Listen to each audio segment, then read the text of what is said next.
Everybody knows.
La voy a dejar. Para que te sienta bien. ¿A dónde está?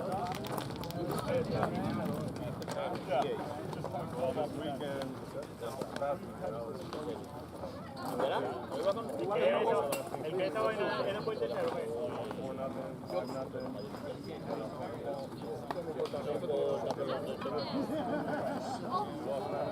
¿Cuál es el color? Me dijiste por qué azul, me dijiste que te voy a quitar. ¿Qué es lo que te voy a quitar? ¿Cuál es el boquito?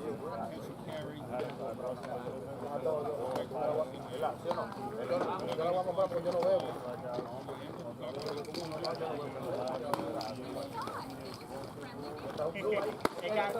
Es carito, ¿eh?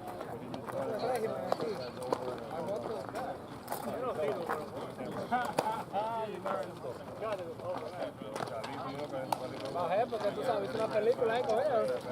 Todo un toque. Hay que hacer todo.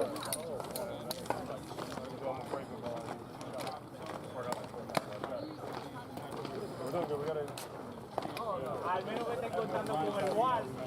Yo no lo sé bien, el WAL.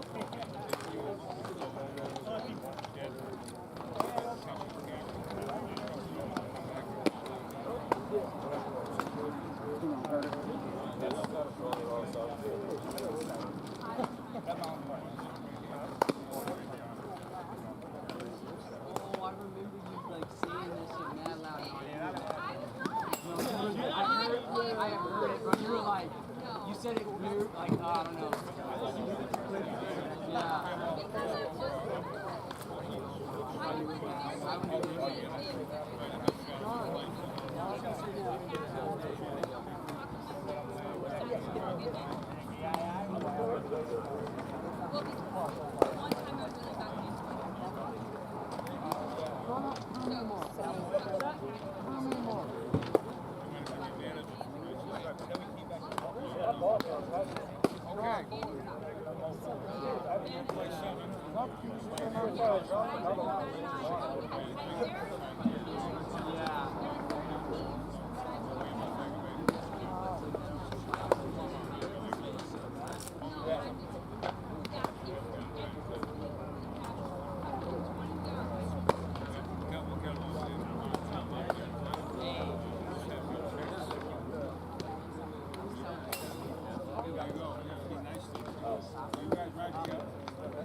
I wish I was.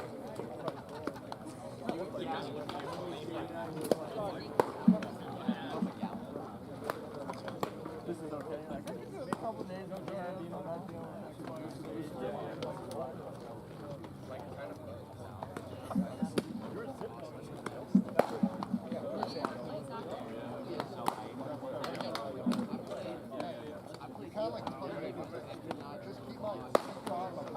One thing I could do, I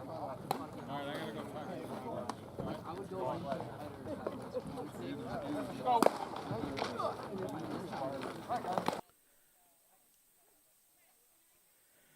From center field at Lexington High School in Lexington, Mass., this is Lexington Blue Sox Baseball here on the Blue Sox Baseball Network here on YouTube. Tonight, it's the Blue Sox with a record of 6-6 taking on the Malden Maddogs with a record of 2-10. Good evening, everybody. Sam Feely here with you, ready to bring you the play-by-play story. This is the third meeting of the season between the Blue Sox and the Mad Dogs, and it's one that the Blue Sox would really, really like to unleash some frustration out on the Mad Dogs. Yes, they won a big game Wednesday night at Maplewood against the Sabretooth Expos, the first-place Sabretooth Expos. But in the penultimate game before the 4th of July break, the Blue Sox got no hit for what we believe is the first time since 2006 by Rob Carrillo and the Malden Maddogs, despite scoring the first run of the game and actually still had the lead with only 6 outs to get, but 4 runs in the bottom of the 6th allowed the Mad Dogs to not only no-hit the Blue Sox, but also the Blue Sox, you would think they would just cruise to victory. They did not. And then, of course, the following night, at the same yard, Maplewood lost in walk-off fashion to the Chiefs, but got back on the right track against the Expos. A huge game. Blue Sox success this season might be determined by, how well they fare against the Expos and the Chiefs. They lost a game back in June. They were going to play the Mad Dogs the following night, but that game got rained out. And next game played was against the Chiefs. They, had that 20-3 win over Andre, and now we'll see if the Blue Sox can exact revenge for getting no hit for what again was the Mad Dogs' first win of the season. And in fact, the Mad Dogs, at least by one measure, the hottest team in the ICL right now, the only team in the league right now with an active winning streak of multiple games. They have won their last 2 after losing their first 10 to start the season after beating Melrose last night 6-3.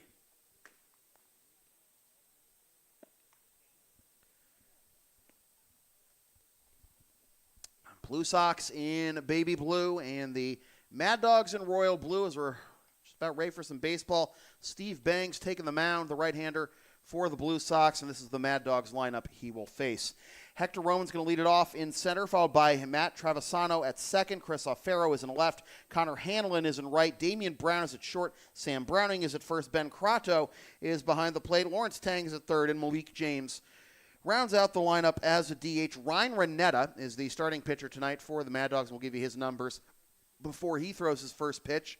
But right now, here is Hector Roman to kick things off tonight.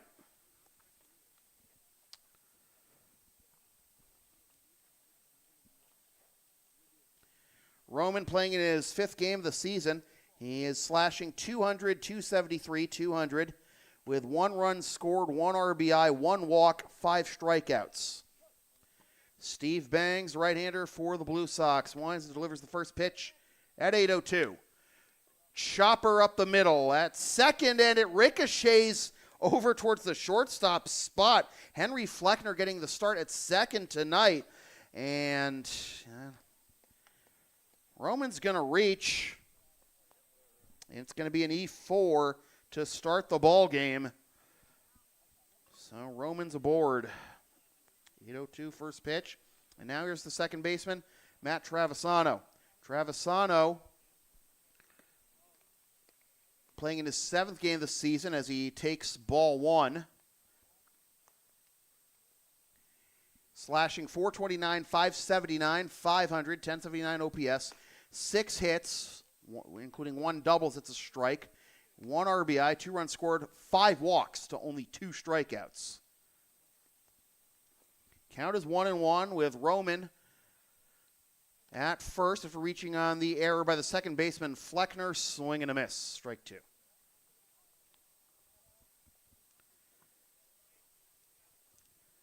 Bangs enters play tonight as the only Blue Sox pitcher with multiple wins. He's 3-0 with a 2.17 ERA. He misses down in 2-2 is the count. In 9 2/3 innings, this is his 6th appearance of the season.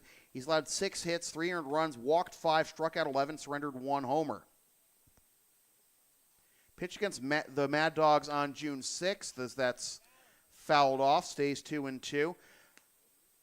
Got the win in 2 innings of work with 2 hits, no runs allowed, no walks, and 5 strikeouts. Last time out against Melrose, 4 innings, 1 hit, no runs, 3 walks, 3 strikeouts. Roman bluffed off of first. It's bobbled at second. Fleckner shovels to the second base bag and didn't get anybody.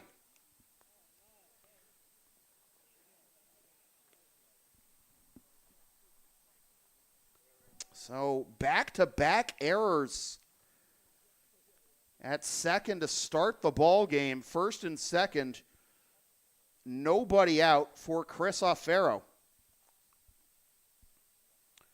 Offero getting the start in left tonight for the Mad Dogs. And he will foul this one off at the dish for strike 1.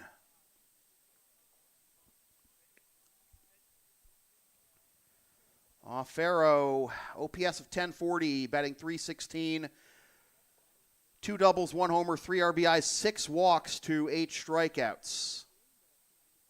First and second, nobody out here in the top of the first with both runners reaching by way of errors by the second baseman, Henry Fleckner, but unable to hold his swing back there is Offero, and he is behind 0-2. So Roman at second, Travisano at first.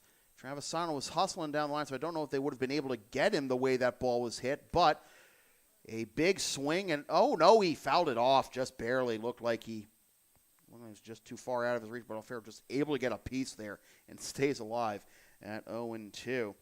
Pat Cassidy is the starting catcher tonight for the Blue Sox, and we want to wish congratulations and best of luck to Craig Corliss, who is off to the MLB Developmental League.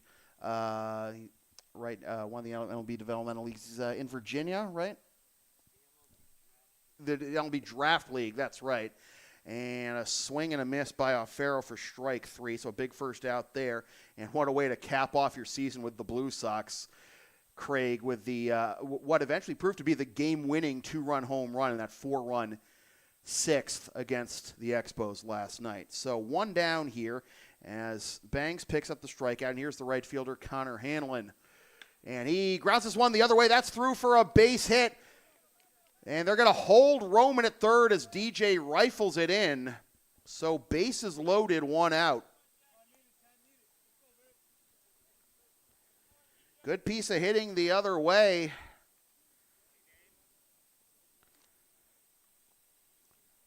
Grass is a little thick tonight, so I wouldn't blame the Mad Dogs. They tried to send Roman. They put the stop sign up. So bases loaded. 1 out for Damian Brown. Corner infielders come in here. And Brown fouls this one off for strike 1.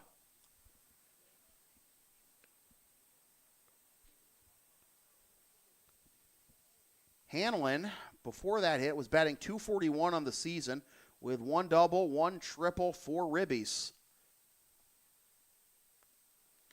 That's fouled off, and the count is 0-2. Brown enters play, batting .250 with a .774 OPS. 3 hits and 12 at-bats, but 2 of them are doubles. No RBIs, 2 walks to 6 strikeouts. Looking to pick up his first RBI of the season here. Not on that pitch, as it's low in the dirt for ball 1. Good backhand by the catcher Casserly to keep the runners at their respective bases. It's Roman at third, Travisano at second, Hanlon at first. 1 down here in the top of the first. Mad Dogs looking to score first. Popped up into center field. Maisel makes the catch. Here comes the throw to the plate. They did not get him. He couldn't secure the ball. The throw to third, though, and he is safe. So it's a sac fly and an RBI. Throw was on target, but unable to secure the ball when applying the tag was Casserly. 2 outs, run scores. 1-0 Mad Dogs.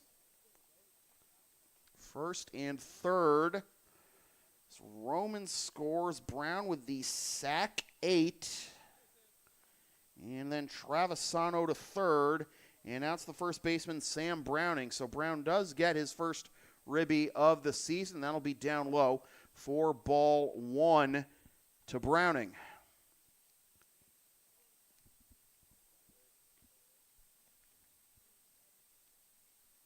Browning takes low, throw down to second. Safe. Close play. Got the right call there, and Travisano not taken off for home. Trying to sneak in the back door. So second and third, and a 2-0 count. So base hit could bring home 2 here for Browning. He has 1 RBI in the season, but is 1 for 10 with 1 walk, 5 strikeouts, 2 runs scored. It's only a 100 batting average, but he is ahead here, 3-0. With the catcher, former LA Spartan Ben Crotto on deck.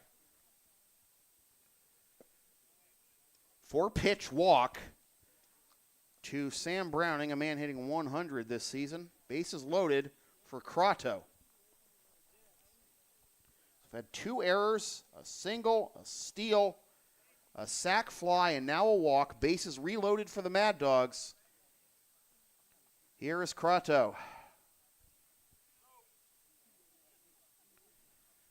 Batting .286 this season is Ben, as he takes at the top of the zone for strike 1. 4 hits in 14 at-bats, all of which are singles, 5 runs scored, 2 ribbies, 2 walks to 5 strikeouts, and 2 steals. Pops this one foul. He is behind 0-2 as it goes past Worthen Road and into the woods.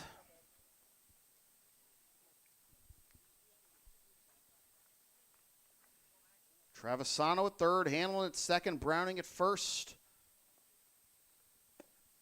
Called strike 3. Big strikeout there for Bangs as he leaves the bases loaded, and the Mad Dogs can only get 1 out of this otherwise promising-looking top of the first. 2 Ks in the inning for Steve Bangs. Half inning the books. Mad Dogs 1. Blue Sox coming up.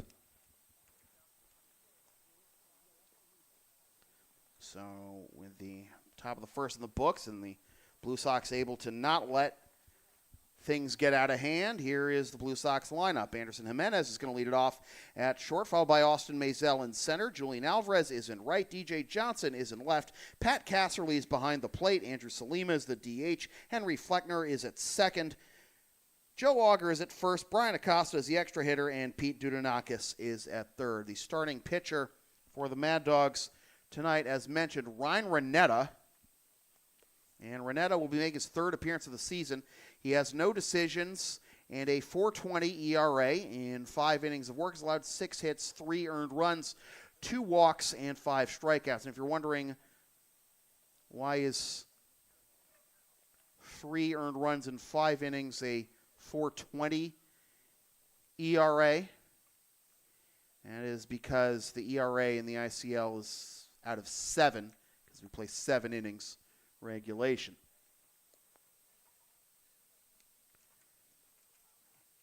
Renetta last pitched almost a month ago on June 15th against the Expos.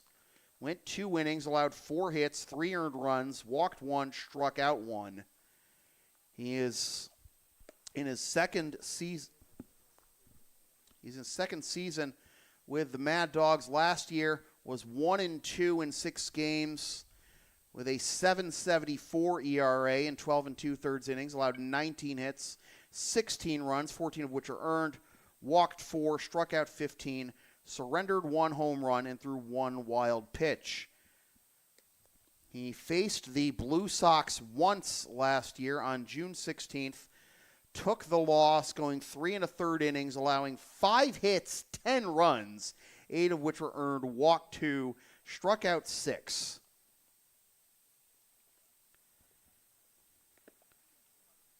Those 8 runs, though, were by far the most he allowed in any appearance last year. Didn't allow any more than 3 in any other appearance.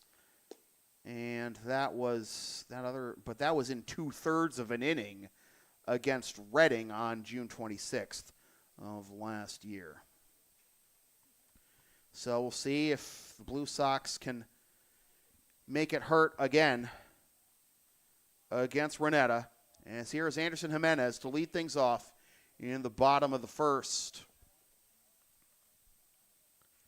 Renetta delivers the first pitch, and it's a swing and a miss for strike 1.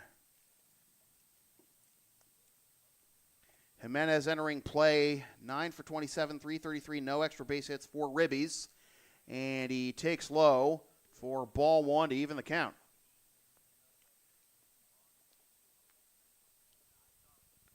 Five walks to 3 strikeouts for Anderson on his ledger as he flares this one into left center field, and that will be run down by the center fielder Roman for out number 1. So here is Austin Maisel getting the start in the number 2 slot tonight. Maisel entering play, slashing 400, 441, 533.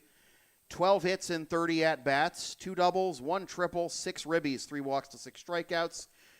No stolen bases, 1 sac fly, comes up empty for strike 1.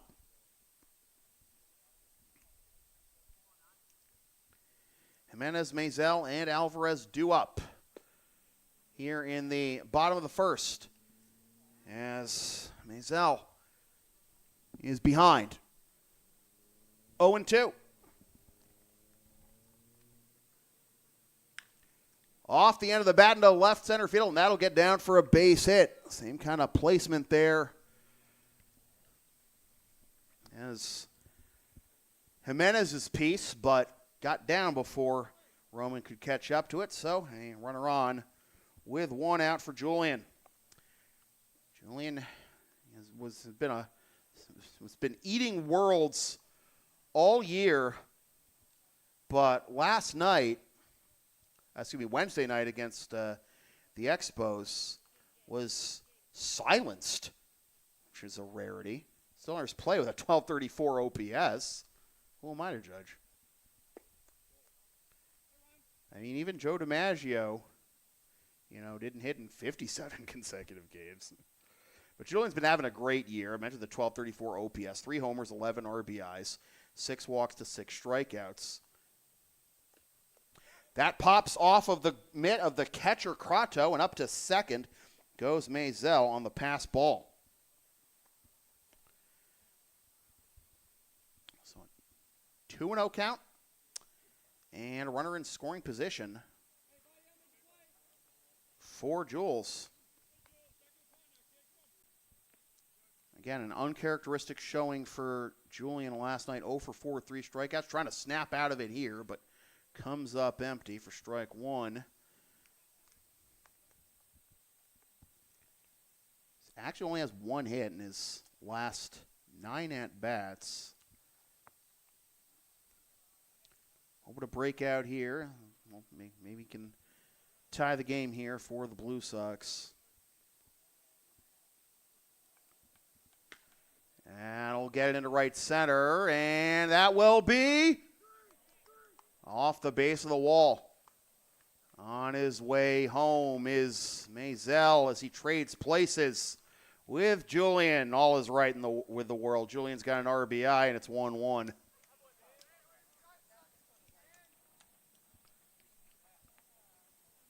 If nothing else, I was at least going to get Maisel to third if somehow Roman could track that one down, but he was over towards left field for the righty Alvarez and had a long way to go, and Alvarez almost got that out, but with the hum-diddy high tonight.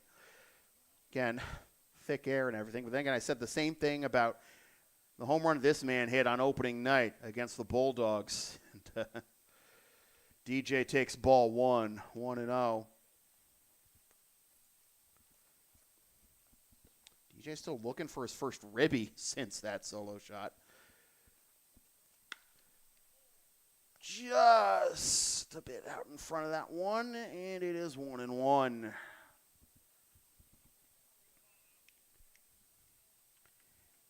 DJ Johnson, 200, 385, 350 is slash line. 1 homer, 1 RBI. Last night, as he flares that one the other way through for a base hit. Alvarez retreated back to second in case I was going to get caught, so he'll only be able to get as far as third. But DJ picks up another hit, his 5th of the season. And runners at the corners now.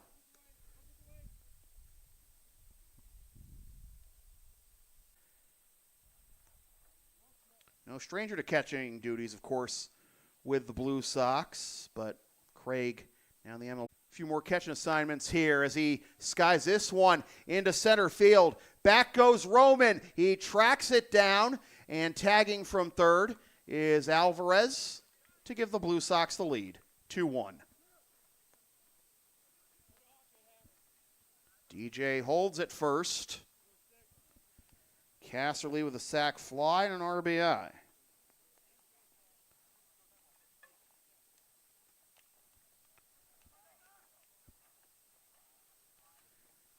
Balls are flying off the Blue Sox bats here tonight, that's for sure. They've been getting some good swings.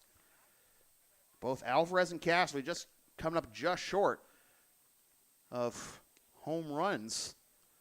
Even on a drier night, again, they might get out. But 1-0 the count now to Andrew Salima. 2-1 our score. Blue Sox in front as that's yanked a bit too far across and inside to make it 2-0. To Salima. Casserly, before that sac fly, was bang 182 with 4 RBIs, so he's now got 5 ribbies. Actually, I misspoke. 158, but with a 385 on base percentage. So he's got 5 ribbies, and one was foul off. 2-1 now to Salima. On the outside corner for strike 2 to Andrew enters play, slashing 286, 318, 333, 1 double, 5 ribbies.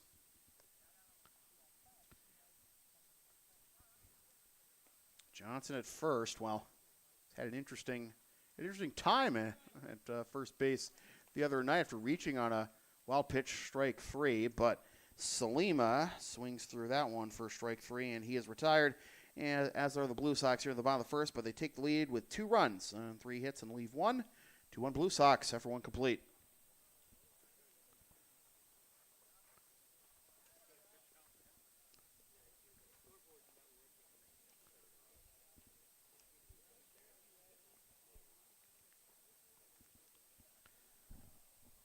What kind of batteries does it take?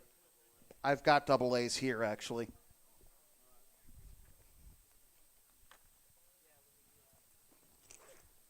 How many? All right.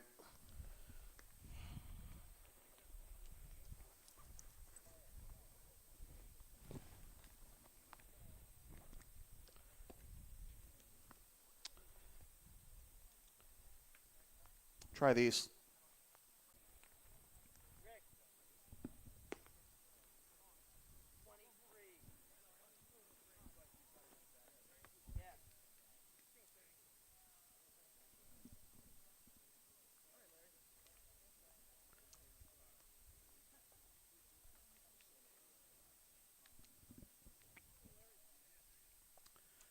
All right, so we go to the top of the second. Blue Sox get the lead. And it'll be Tang, James, and Roman due up here in the top half for the Mad Dogs as Lawrence Tang takes ball one from Steve Bangs.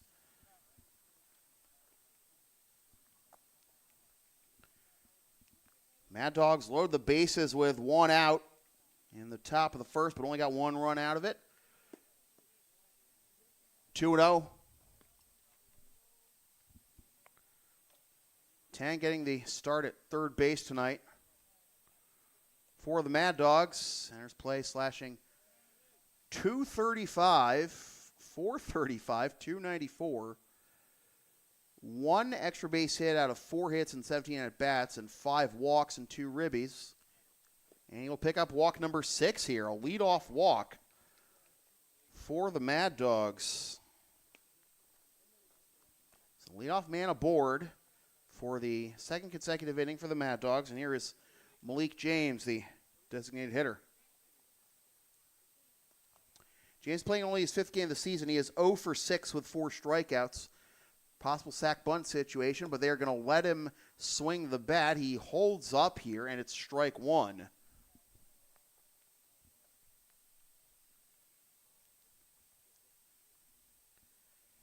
Tang picking up the walk. He's at first, and a swing and a miss for strike two.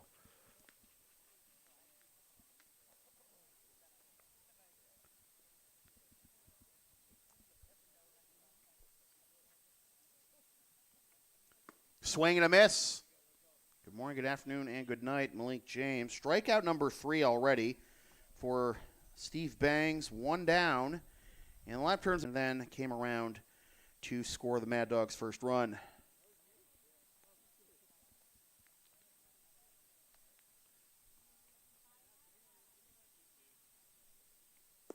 It's down in. 4-1.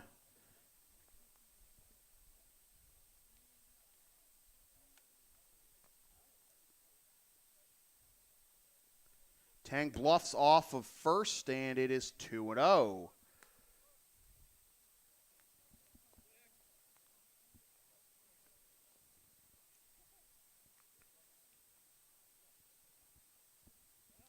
Throw back to first, and back safely is Tang.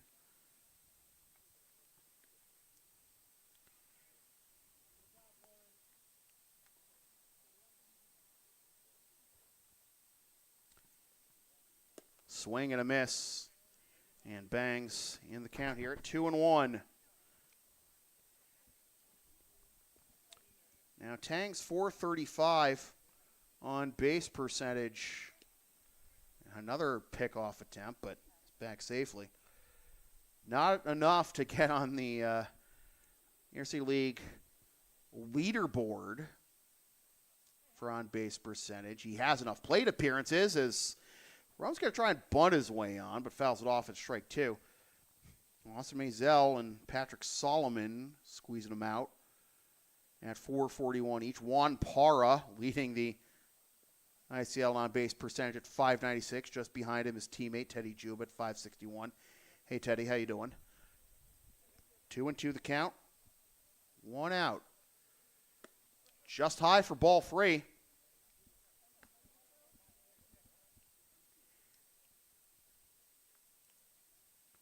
Julian, of course, leading the team in on-base percentage entering play tonight at .459. And outside, they tagged the runner. Yeah, they did. Tang was standing on second, and there's no way he tagged me, and There's a little bit of a delay, and the base umpire said, yep, he tagged out. It's a 4-3 double play. Side retired, and after a buck and a half, still 2-1 Blue Sox. That's a great play there. That's a phenomenal play there by Fleckner. He had the two. He has the two errors to begin the game, and then 4-3 double play. Get you for the leadoff walk, get you out of the inning unscathed, and now Fleckner's going to lead off the bottom of the second, and hopefully those good vibes will continue to his plate appearance.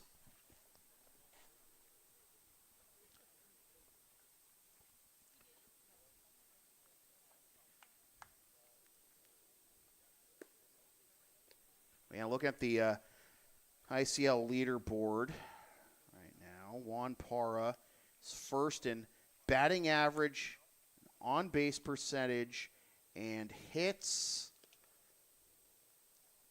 and runs.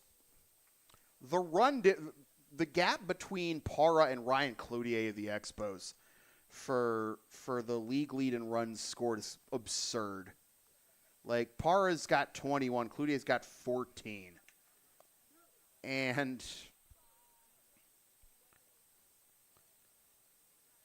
the Chiefs have only played one more game than the Expos to this point.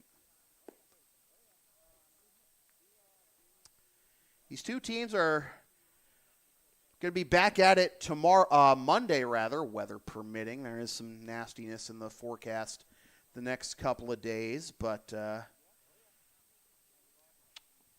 we'll go to the bottom of the second. Fleckner, Auger, and Acosta due up for the Blue Sox as Ryan Renetta is back to work. And the first pitch to Henry Fleckner. Holds up as he falls it down into the dirt for ball one.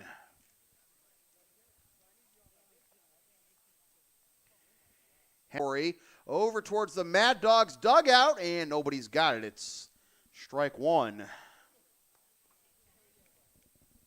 Henry is only playing his fourth game of the season. He's 1 for 3 with a double, a run scored, and a walk.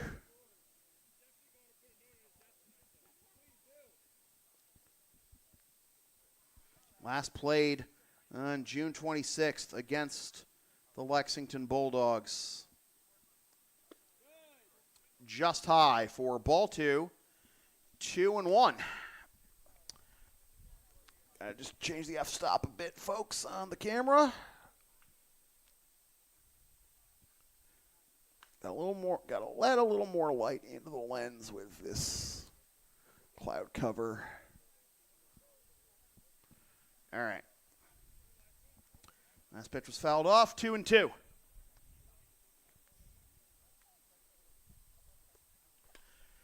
Oh! Look what I found. Ryan Renetta, one down.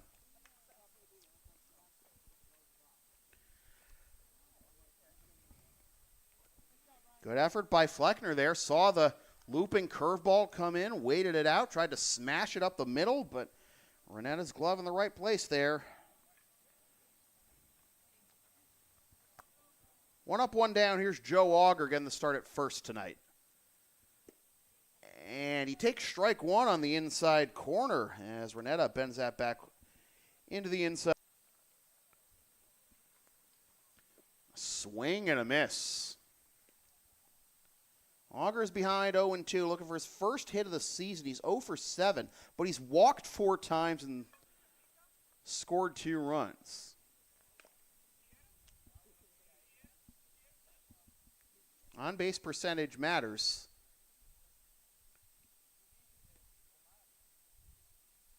The Oakland A's taught us that, and 20 years later they completely forgot it.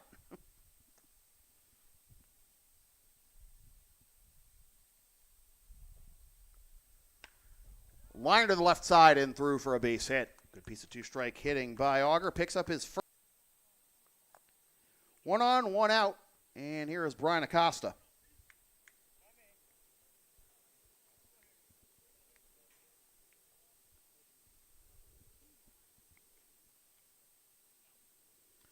Acosta, his average dip below 200. but did pick up a hit in his lone at bat last Wednesday night against the Expos. 4 for 21 on the season. Fouls that one off. Count is 1-1. 4 for 21. Looking for his first extra base hit. Looking for his first RBI since June 20th against the Expos. It's 1 for 2 in that game.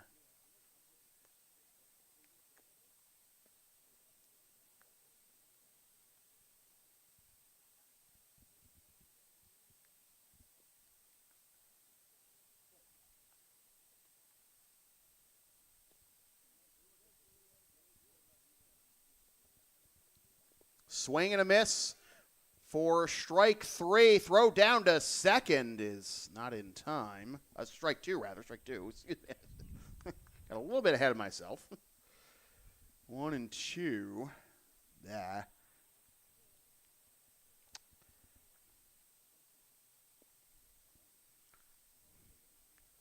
Stolen base or wild pitch?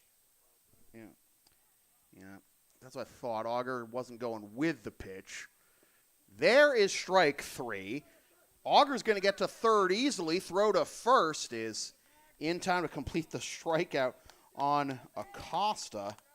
Auger gets of a situation in the 6th. In the process, Maisel had got to third. And then Maisel, and then they both ended up scoring. Part of that 4-run inning. 0-1 the count to Pete Dudonakis. Down and away, ball 1. Hawks. Grounds this one to the left side. Nice pick at third. Strong throw to first in time for the out. That retires the side. So Auger was able to get his first hit of the season, but Pete, despite a good hit down the third base line, a better defensive play by Tang, and he is retired for the out that retires the side. No runs, 1 hit, no errors, 1 left. And after 2 complete, still 2-1 Blue Sox.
Travisano, Alfaro, and Hanlon due up here in the top of the third for the Mad Dogs. Steve Bangs hits Travisano with the first pitch of the inning.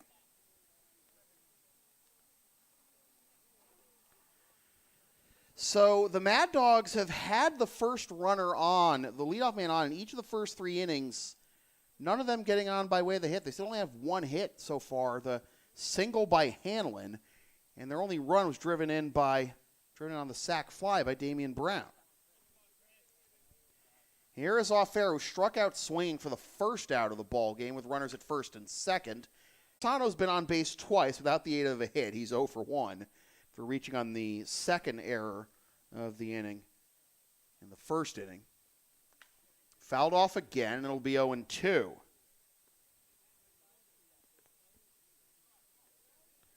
One run, 1 hit, no errors, and 3 left for the Mad Dogs. This will be grounded to short. Jimenez has it underhands to Fleckner for one. On to first. Safe. So Farrow beats out the possible double play. Travisano is retired. 6-4. One out. And here's Connor Hanlon, again, so far the only hit tonight for the Mad Dogs. Also has a steal. Grounds that one foul. Strike one. So 1 run, 1 hit, no errors, 3 left for the Mad Dogs. 2 runs, 4 hits, 2 errors, and 2 left for the Blue Sox. Down and away, pops out of Casserly's mitten up to second. Goes off Farrow, so that takes a double play out of the equation. 1-1 the count now. Pass ball. That'll be a pass ball on Casserly, and now it's 2-1 to Hanlon with Brown on deck.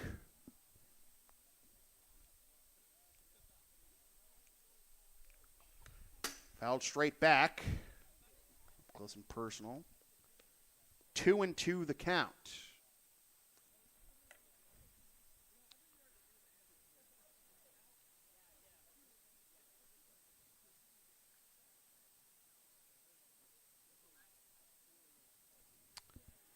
Farrow at second.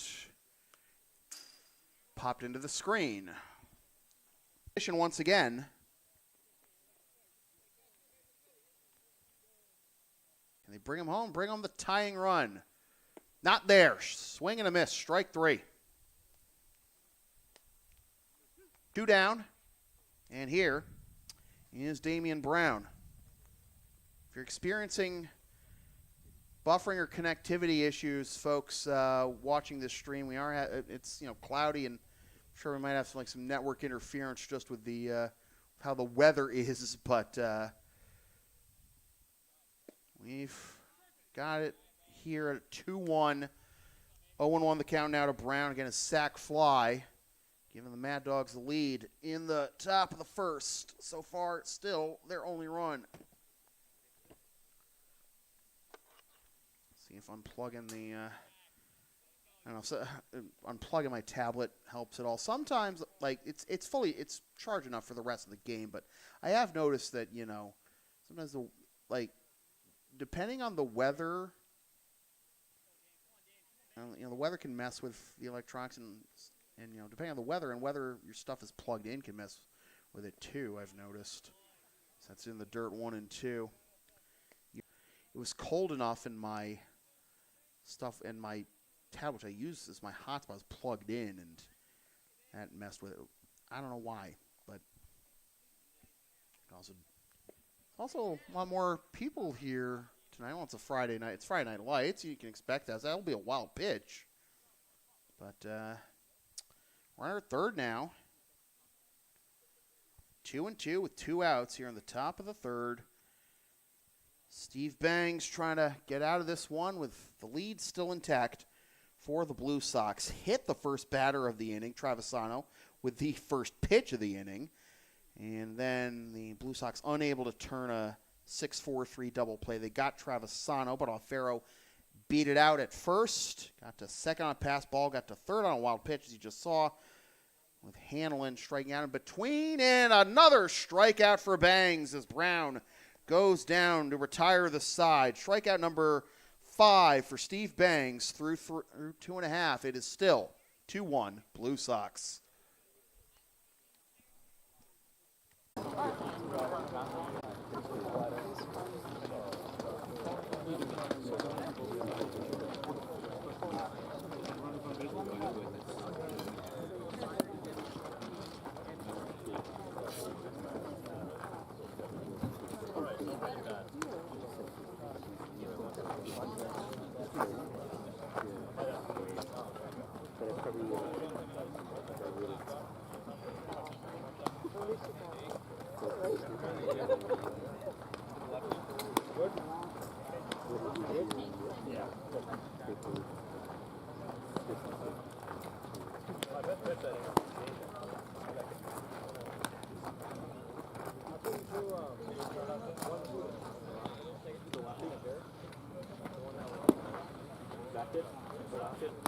No, that's probably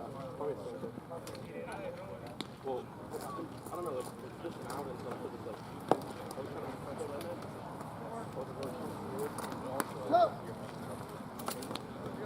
oh, sorry,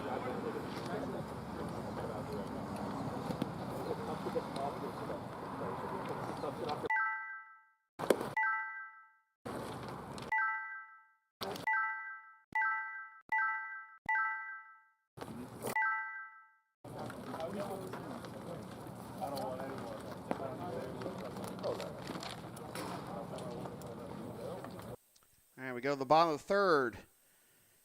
And it'll be top three hitters in the Blue Sox order. Jimenez, Mazel, and Alvarez due up. Jimenez, tough luck fly out his first time up, and gets this one past the diving third baseman Tang through for a base hit. His second time up, he is 1 for 2.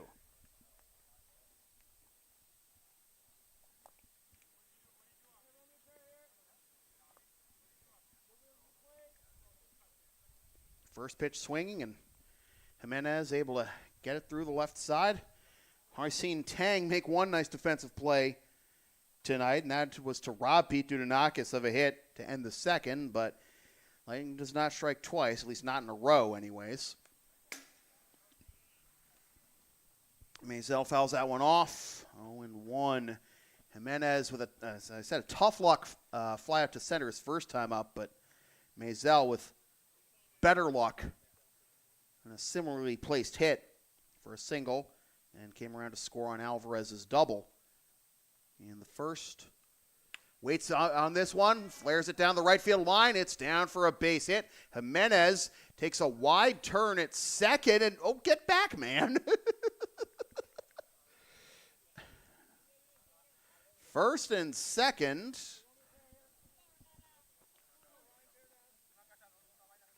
Nobody out. Here comes the king. Jules with a RBI double and a run scored his first time up. Up to 12 RBIs on the season, which breaks a three-way tie for third, entering play tonight with Parra and Consigli. Strike one.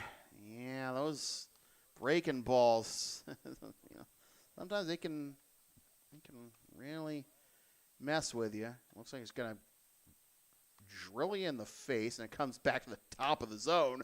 And Alvarez by Hanlon for out number one. They try to catch Jimenez napping, so Alvarez retired there. Big first out. Now maybe he can get a double play ball off the bat of Johnson, can get out of this unscathed. We'll see. Johnson, single is first time up.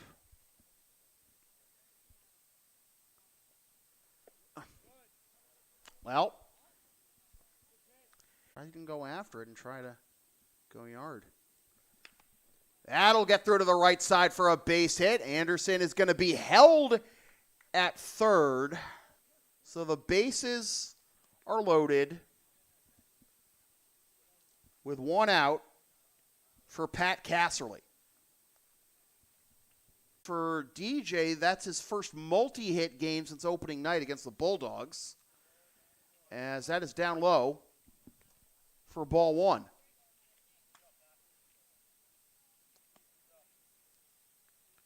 Last time, go with a full windup is Renetta. 2-0.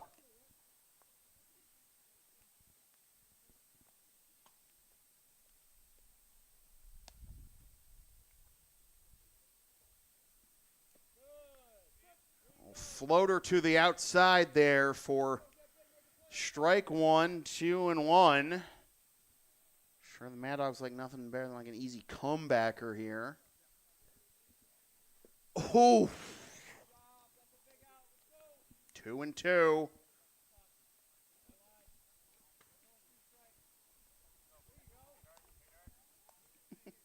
Not the only one who's a strike ahead tonight.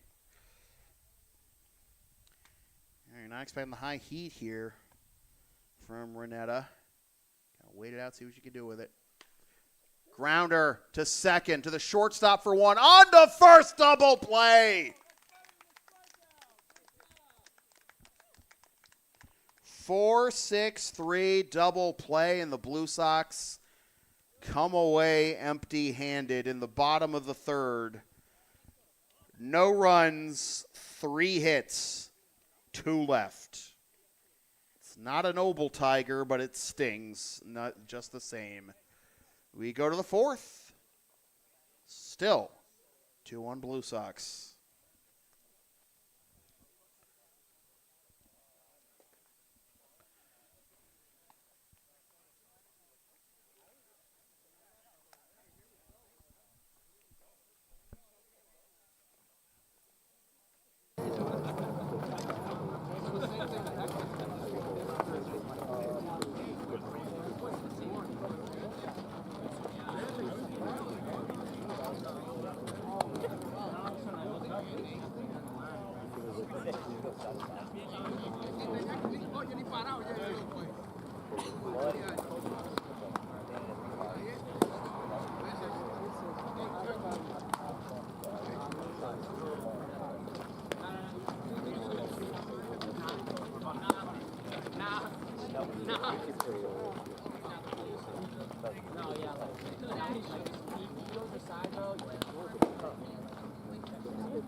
After this game, both teams will be at the will be past the halfway points of their season with a 25-game season and here in the ICL. And well, actually, after this half inning, it will be the halfway point, technically, unless we go to extras tonight. But anyway, Sam Browning, Ben Crotto, and Lawrence Tang to lead it off as that is fouled off for strike 1. Bangs has gotten through 3 innings, has allowed just 1 run on 1 hit with 5 Ks and 2 walks so far. He's also hit a batter. Popped up. We're into foul territory, and at that point, it's well out of play. 0-2.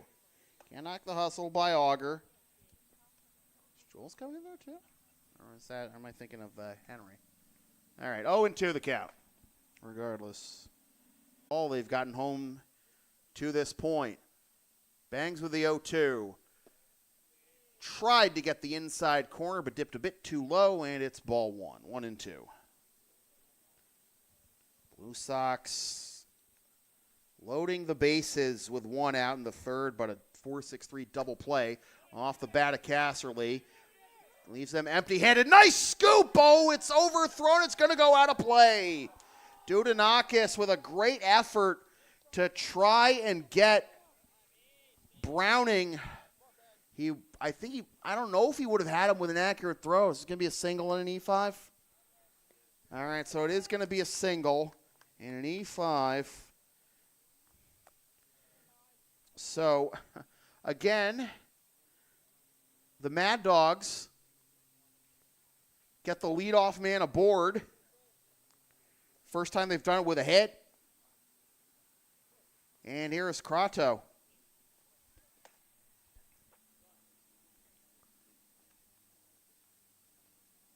Crotto goes fishing down and away. Strike 1.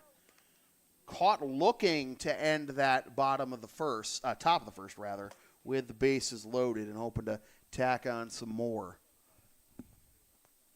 Robbie Cobb is getting loose in the Blue Sox bullpen, and that's strike 2 to Crotto. Casserly going out to have a word with Bangs right now. So Browning with the single. It's only the second hit of the ball game for the Mad Dogs. Mad Dogs haven't had trouble getting guys on base. Neither the Blue Sox, though, but it's only a 2-1 game through 3.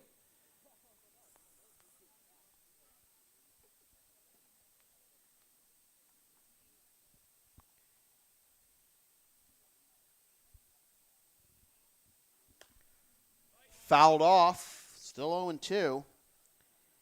8 of the Mad Dogs' first 14, 8 of the Mad Dogs' first 15 hitters, rather, have gotten on base somehow. Fouled off, good battle by Crotto.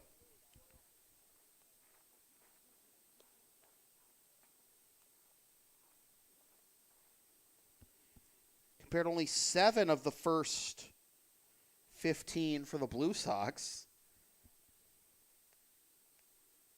And remember, the Blue Sox are running a 10-man batting order tonight, as opposed to 9 for the Mad Dogs, as Crotto staying alive. Still 0-2.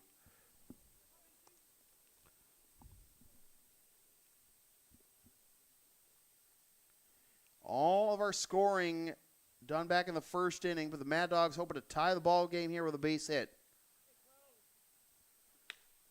Will that get it done? It ricochets off the back of the mound and through for a base hit. Here comes Browning to tie the game.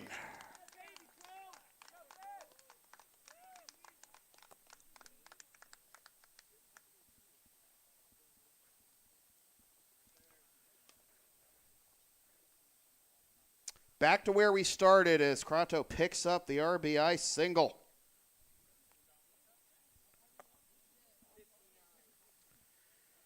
Next pitch is going to be number 60 for Steve Bangs. And Lawrence Tang, who took a walk to begin the second, takes ball 1 here. 2-2 our score, as Crotto picks up his 3rd RBI of the season. After falling behind 0-2, fouled off a bunch. This will be grounded to the right side. Only play will be to first. Crotto gets into scoring position. A little bit of an off-balance throw there by Fleckner, but got it on target. 1 down, and here is Malik James. Struck out swinging his first time up. Tang is retired. He's now 0 for 1. James looking for a base hit to maybe give the Mad Dogs the lead again. He'll foul that one off for strike 1.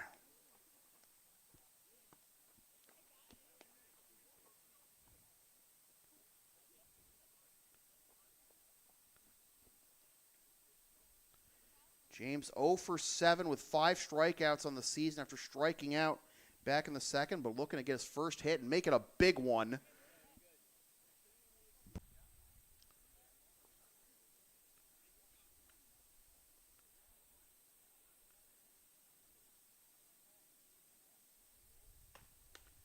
Fouled off.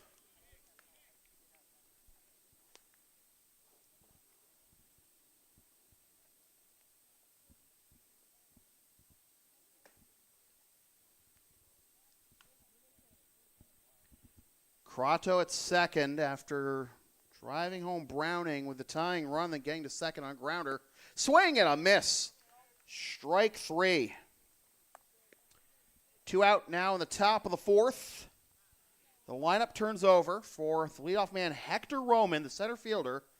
Reached on an error to begin the game and came around to score the first Mad Dogs run and then grounded into a 4-3 double play to end the second. His last time up, he is 0 for 2.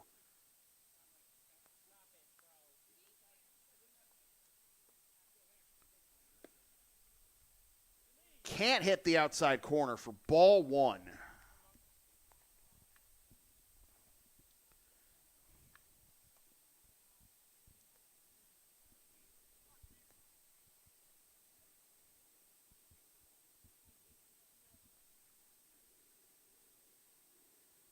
Swing and a miss. Strike one.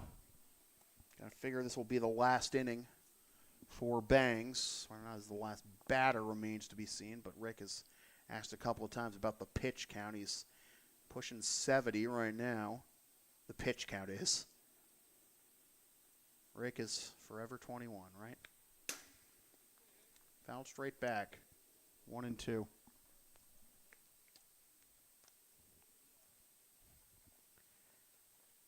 Next year I'm going to turn 37. If I make it that far, I'll have to remind myself that, you know, some people will make you realize how little you've accomplished. Just missed the top edge of the zone for ball two.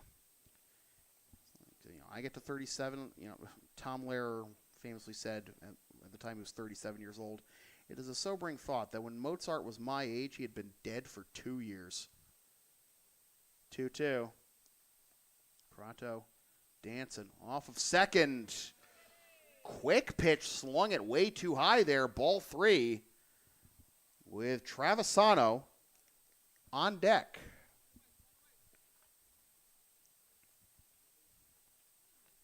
Mad Dogs getting their second and third hits of the game in this inning. Fouled off the other way.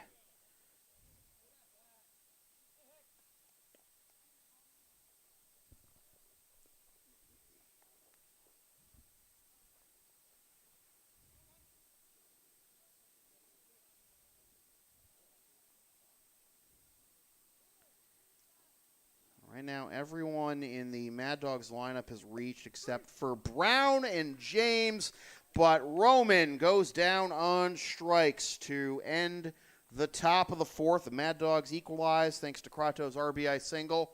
Halfway home, 2-2. Blue Sox and Mad Dogs tied.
Let's go.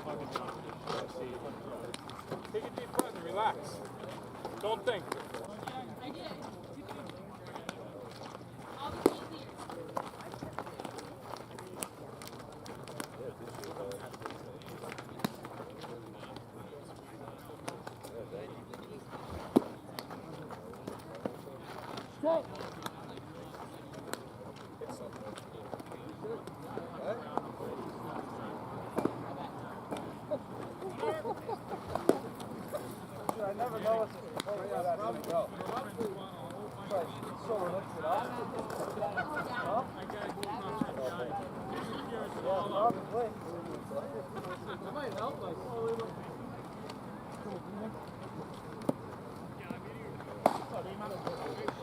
Joe Auger, due up.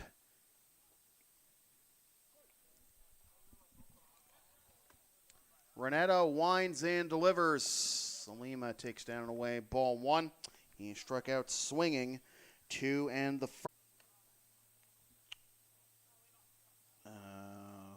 4 left at this point for the Mad Dogs. That's up and away 3-0 and 2 runs on 7 hits with 5 left for the Blue Sox. Salima is ahead 3-0. And he'll take all the way for strike 1. I mean, we haven't seen a whole lot of fastballs tonight, so we'll see if he'll run for a strike. He does. Now you know what it looks like. And now he'll ground that foul. Goes back to the off-speed stuff. Full count now to Salima.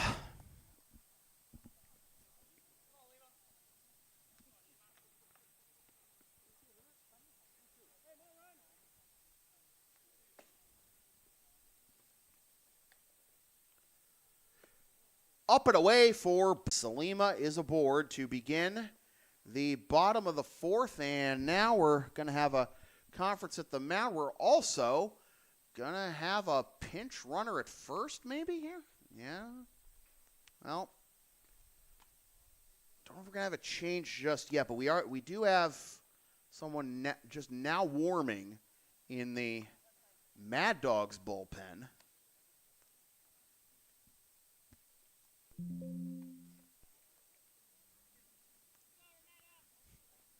Base umpires put a stop to the attempted. Well, for a moment I thought he did, but now it's Salima. Salima is coming off. It was a little weird there.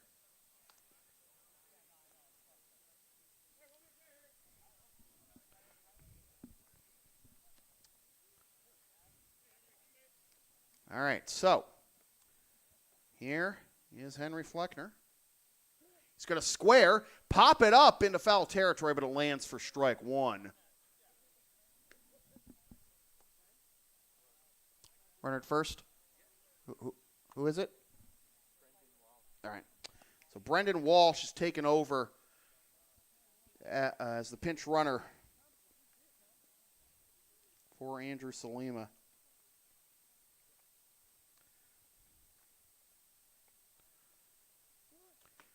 Flecker's going to try and square again, but that is foul. And well, interesting there is Kratos stumbled trying to get it. I don't, a foul ball at that point, anyways.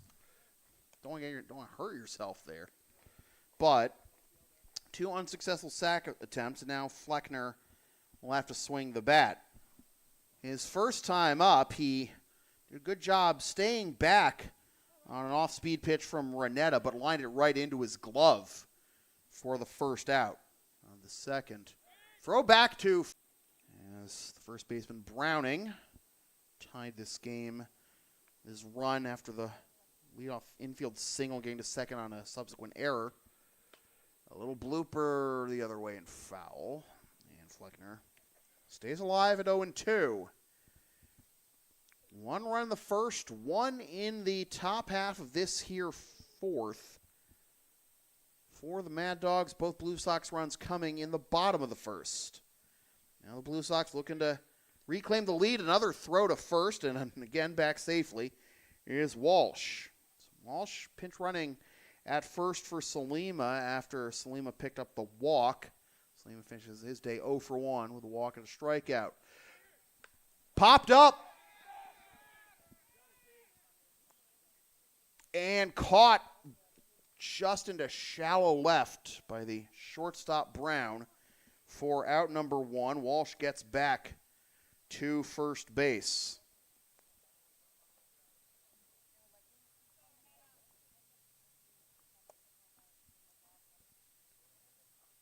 So Fleckner is 0 for 2. And here is Joe Auger.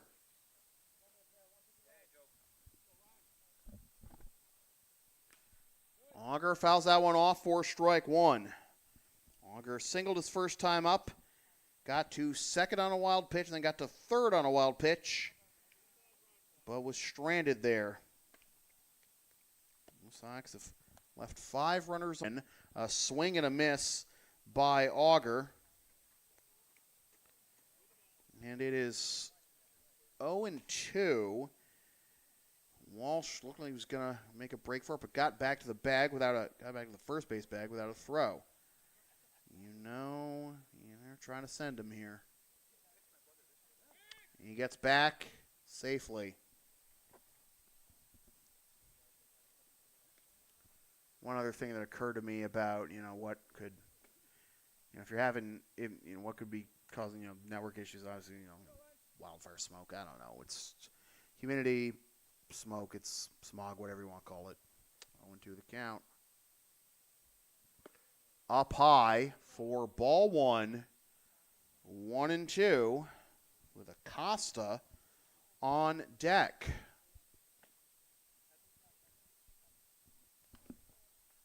Robbie Cobb continues to warm in the Blue Sox bullpen. There goes Walsh, swing and a miss. Walsh gets the steal, however. Strike three. Auger is retired. Renetta picks up his third strikeout of the ball game. And now it'll be up to Acosta to try and bring home Walsh with the go-ahead run. Still a lot of time left in this ball game, though. Acosta fouls that one off for strike one. He struck out swinging his first time up.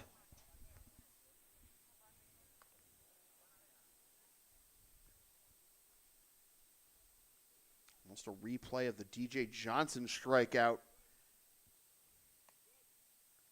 from the other night. In the dirt for ball one.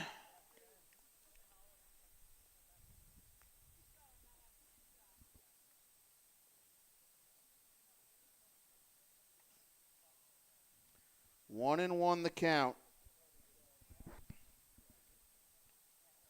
Walsh pinch running for Salima after Salima walked. And Acosta's take his time and get himself ready for a big moment here.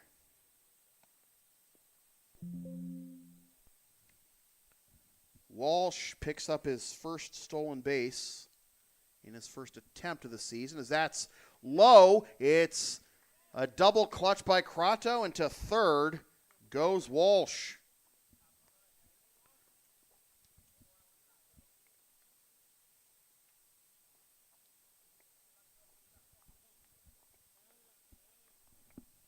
Wild pitch?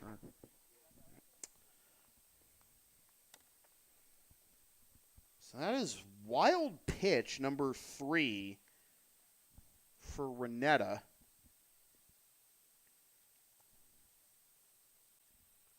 On Crato.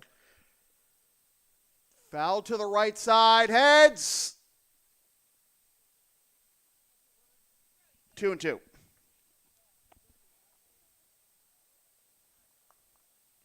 Got 3 wild pitches by Renetta. Pass ball issued to Bangs in this game. Also been 1 wild pitch by pass ball issued to Crato, that is, but Acosta goes down on strikes for the second time, and the side is retired. The Blue Sox leave another runner in scoring position. We're through 4. It's a 3-inning ball game, folks. 2-2.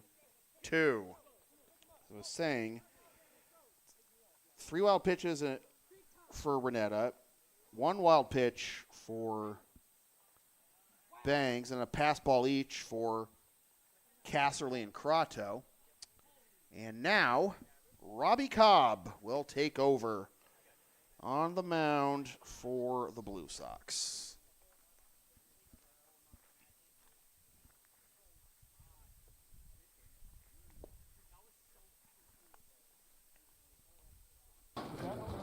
That was so like how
Robbie Cobb will make his 4th appearance of the season. First since June 26th against the Bulldogs. He is 0-1 with a 10.50 ERA. In 6 innings, he's allowed 14 hits, 9 runs, 1 walk, and 2 strikeouts. And is fouled off for strike 1. I mean, his ERA in each of his appearances has been 10.50. 4 earned runs in 2 2/3 against Andre. 3 in 2 innings against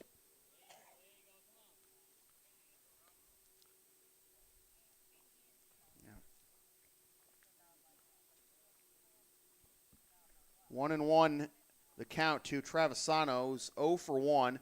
Reach on error in the first, was hit by a pitch in the third. He's ahead now 2-1. The line on Steve Banks is going to get a no decision. 4 innings, 2 runs, 3 hits, 2 walks, 1 hit batsman, 1 wild pitch, 7 strikeouts. That just misses above the zone, 3-1. Travisano, Alfaro, and Hanlon, the 2, 3, and 4 hitters, due up here for the Mad Dogs in the top of the 5th. That's in there for strike 2 to fill the count. Travisano get on base.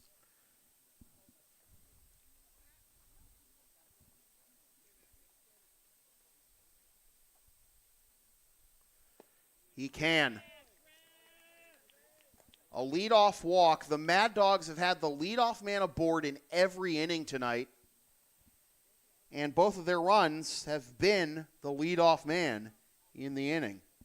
Roman in the first and Browning in the 4th. So Travisano aboard for the third time without the aid of a hit. 0 for 1 with now a hit by pitch and a walk. And this is laced down the left field line, but it is a foul ball for strike 1. Oh, Chris Alfaro might have just had the big hit, the big extra base hit the Mad Dogs have been looking for and could have brought home Travisano. Instead, it is a brutal strike 1. Alfaro was 0 for 2, struck out in the first, reach on fielder's choice in the third.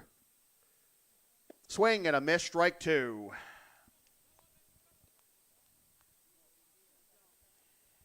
Travisano, again, the runner at first.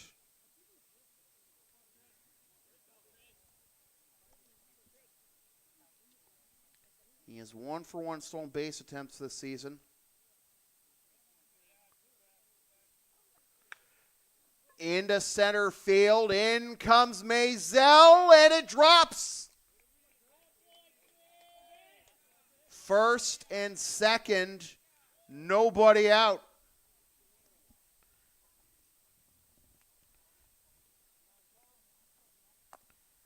Alfaro with his first hit.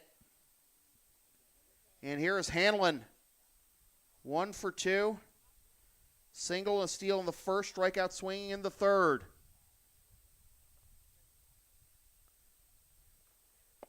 Down away for ball 1.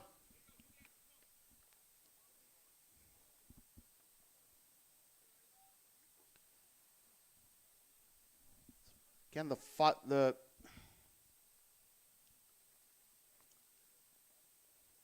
is grounded to second. Fleckner's got it. Shovels to short for 1. On to first. The throw is offline, and it goes out of play.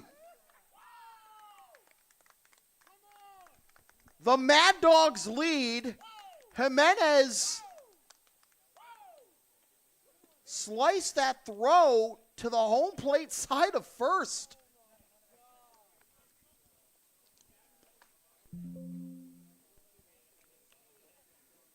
That should be an easy double play. Have a runner at third, or at the very least it's first and third, but 1 out. But Alfaro is retired. Hanlon reaches. Travisano scores. Slow roller to third. Dudonakis. Safe. That one goes up the up the line out of the reach of the first baseman Auger. Hanlon holds at third. And Rick DeAngelis going out to the mound as Brown reaches. 1 out. Tire infield coming in now.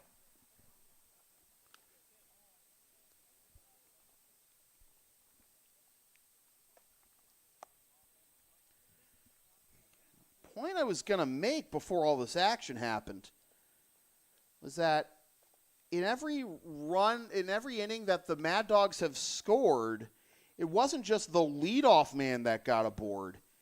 It was the first 2 batters that got aboard with nobody out. Roman reaching on an error, Travisano reaching on an error. He had first and second. Roman comes around to score. That was in the first. In the fourth, Browning singles. Browning singles gets to second on the error as Browning now takes strike 1. And then Crotto singles to bring home Browning. 1-1 the count. Browning walk, single run scored so far. And now here, Travisano walks, Offero singles. Hanlon and Brown reach. 1 out, lined into left and out of the reach of the left fielder Johnson. They're sending Brown. He will score. It's a triple, a 2-run triple. It's 5-2 Malden.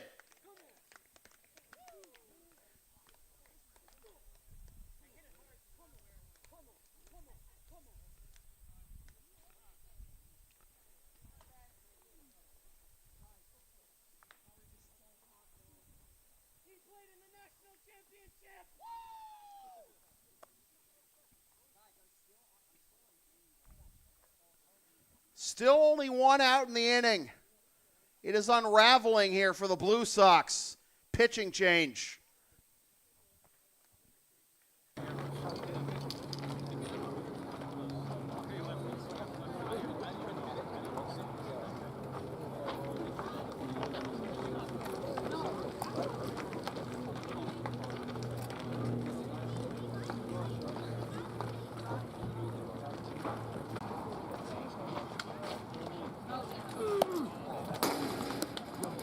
So lit right now, bro. I can't. There we go. Yo.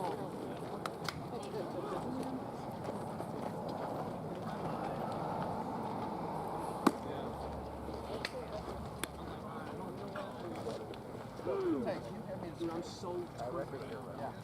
I'm so turned, bro. Oh my god. Oh my god.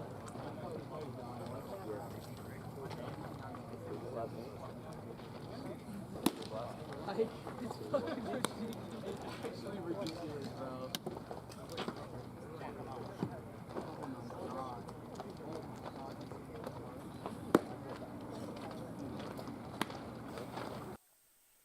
New pitcher for the Blue Sox is the lefty Nate Hartley.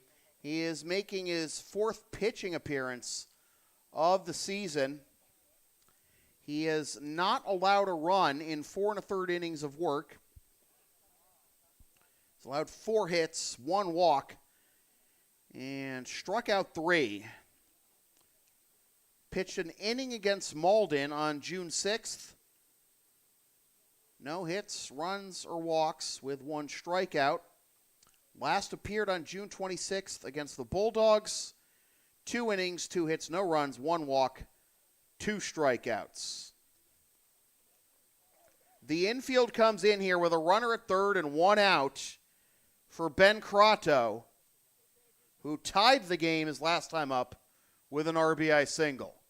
5-2 with the Mad Dogs exploding for 3 runs here in the top of the 5th. Crotto goes around there for strike 1. The 2-run triple by Sam Browning. The big hit so far, but the Mad Dogs looking for more. Travisano reaches on a leadoff walk. Off Farrow, hits a single. Hanlon reaches on a fielder's choice on a failed double play attempt. Swing and a miss by Crato. The error brings home Travisano. As this is ground to the right side, and it gets past Flegner. He is able to recover, fires to first for the out. In to score from third is Browning. Given how that play started, it's the best outcome I guess you can hope for.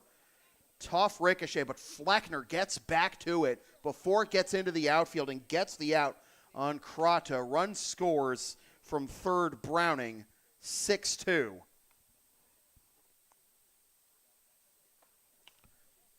Fouled off for strike one to Lawrence Tang. It's the fifth inning. The Blue Sox still have 3 turns at bat. And it was 7-1 Bulldogs last week going into the bottom of the fifth, and the Blue Sox completed what Bruce had confirmed to me to be the second biggest comeback for the Blue Sox since 2006. 1-1 the count out of Tang, walk in the second, ground into second. The biggest was in June 2007 against the then Medford Americans. 1-2, the 7-1 deficit the Blue Sox erased. Walk-off home run by Giancarlos Ramirez. And a swing and a miss for strike 3. And the side is retired, but the damage has been done. The Mad Dogs get 4 runs on 3 hits and leave none. 6-2 Mad Dogs after 4.5. That closes the book on Robbie Cobb, who gets only a third of an inning, allows 4 runs on 3 hits with 1 walk. Let's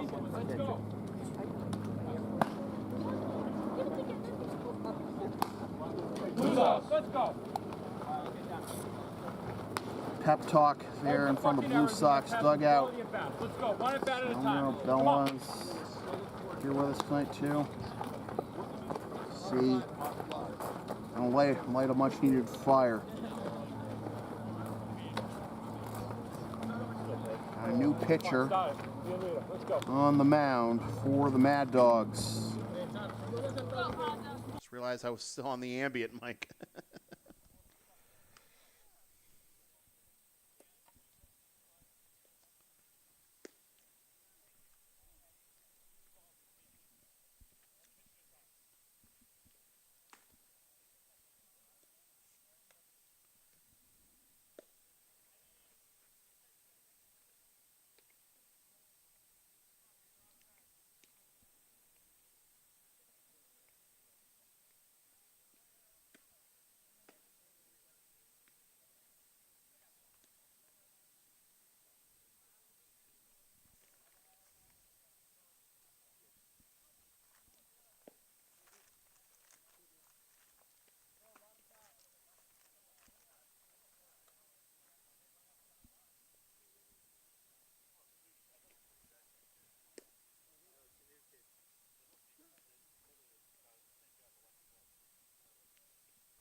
Do we know who it is?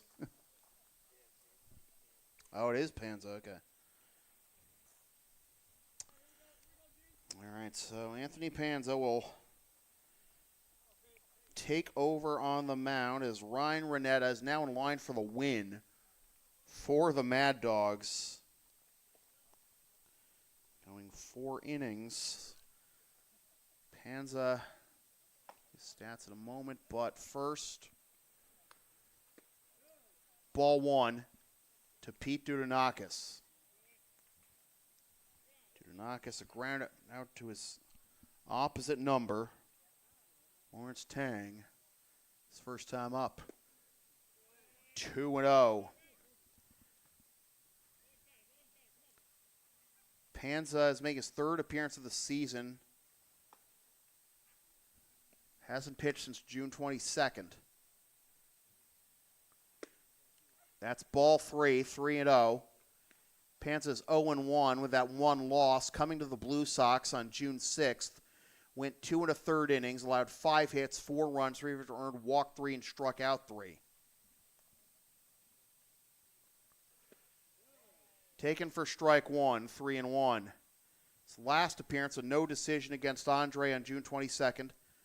3 innings, 4 hits, 1 earned run, no walks, 3 strikeouts. Ball catches the inside corner for strike 2. 3-2.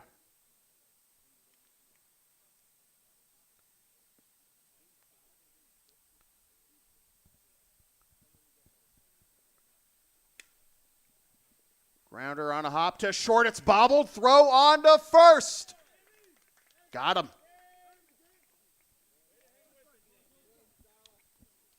Damian Brown nearly coughed up a leadoff base runner there for the Blue Sox, but he recovers in time to throw out Dudinakis, who's now 0 for 2, and the lineup turns over for Anderson Jimenez. Jimenez 1 for 2 with a single his last time up.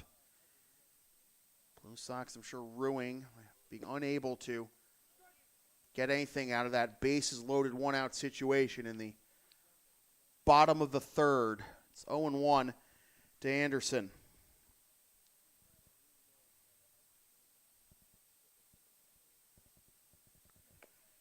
A little slow chopper. Ponza's got it. Throws on to first. Spikes the throw.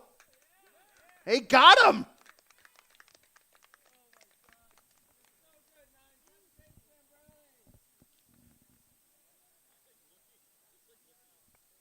Two up, 2 down. And Austin Maisel will try to keep the line moving. Couple of tough defensive plays to start this inning, but the Mad Dogs able to complete them. Maisel 2 for 2 with 2 singles and a run scored. Down low for ball 1. In the top of the 6th, the Mad Dogs will have James, Roman, and Travisano due up.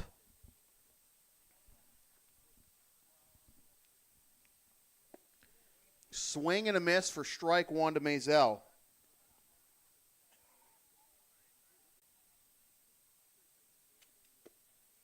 Just missed the outside corner. 2-1.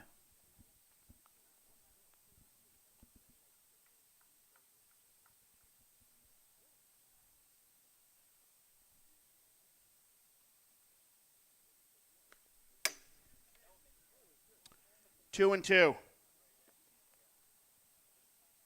I had you covered.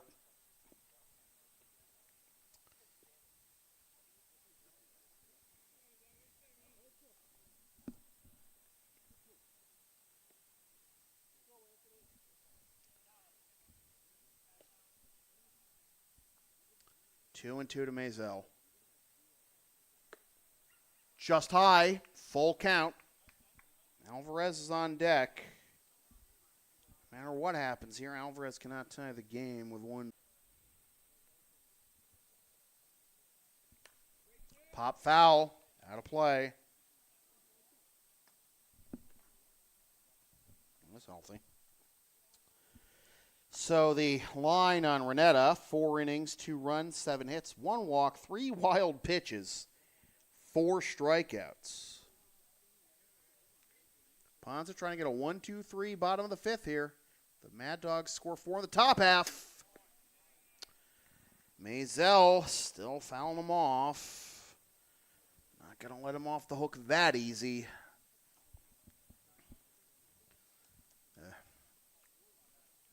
Tough plays defensively for the Mad Dogs this inning. They were able to complete them. The Blue Sox haven't. Fly ball into left. Farrow hauls it in. And the side is retired. The Blue Sox go 1-2-3 for the first time tonight. And maybe the worst possible time, too. We're through 5. 6-2. Mad Dogs.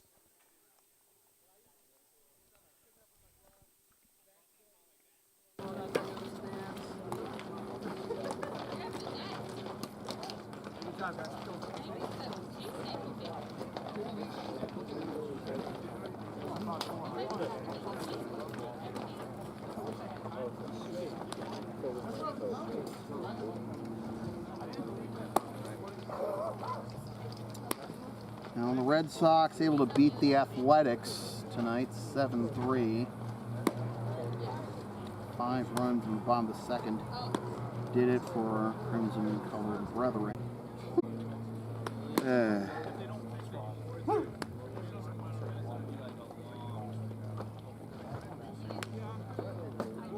I mean, at this point, even the Yankees would be out of the playoffs, too.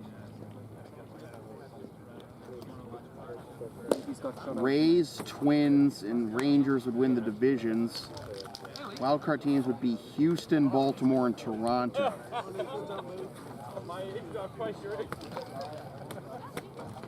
It really is funny how, like, the American League East and Central standings just stack up on top of each other. It's just absolutely absurd how atrocious the AL Central has been this year. I was still on the ambient mic. It's strike 1 to Malik James, who's 0 for 2 with 2 strikeouts.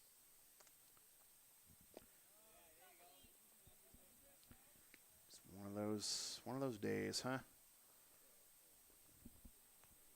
James, Roman, and Travisano due up. Hartley back out there. James is behind 1-2.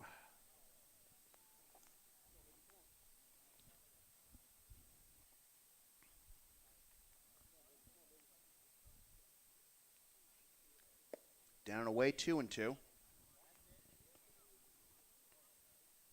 The Blue Sox have actually out-hit the Mad Dogs so far, 7-6. Strike 3 called, and there's the hat trick for James. 1 up, 1 down, and for the first time tonight, the Mad Dogs do not get the leadoff man aboard. Lineup turns over for Hector Roman. He is also 0 for 3. When he scored the first run of the game back in the first after reaching on an error. So that's on the outside corner for strike 1. Then grounded into a 4-3 double play in the second and struck out looking to end the fourth. Here's for ball 1.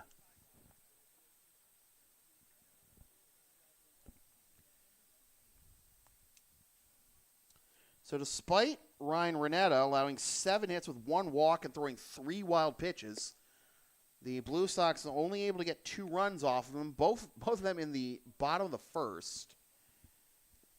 And they get nothing in the 5th out of Ponza, who's looking for his first.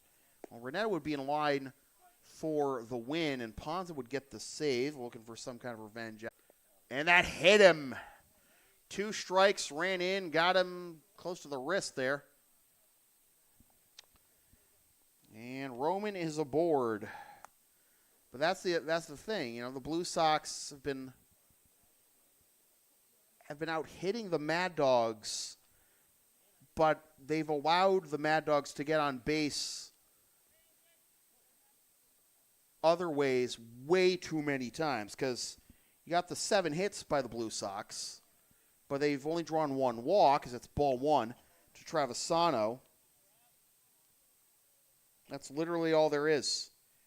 No hit by pitch. Nobody's reached on an error. Not even a fielder's choice. 1-1 on the outside corner. Meanwhile, these are all the batters that have gotten on base for the Mad Dogs tonight without the aid of a hit. Roman on an error and a hit by pitch. Travisano on an error, a hit by pitch, and a walk. Offero on a fielder's choice. Hanlon on a fielder's choice. Browning on a walk. Browning had a hit in the 4th, leading off the 4th, but he got to second on an error. And you know, until James struck out to begin this inning, they got the leadoff man aboard in each of the first 5 innings. Fouled off, and it's a full count. And of those 5 leadoff batters, only one of them got on base by way of a hit, and it was Browning. He got into scoring position on the same play on an error. That's what allowed Crotto to get him home immediately. And if that error doesn't happen, or if he just stays at first, Crotto gets a single. Sure, Brown gets the second, but then the rest of that inning is Tang ground out to second, James strikeout, Roman strikeout. The Blue Sox still have the lead at that point.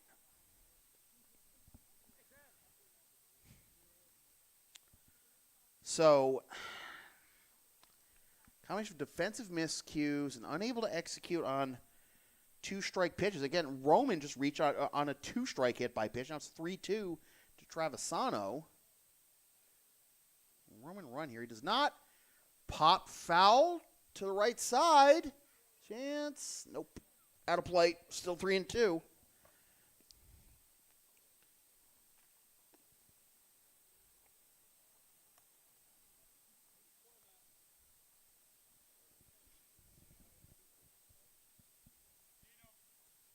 Only time a Blue Sox batter has been on base tonight without the aid of a hit was Salima walking, leading off the 4th. Great battle here by Travisano.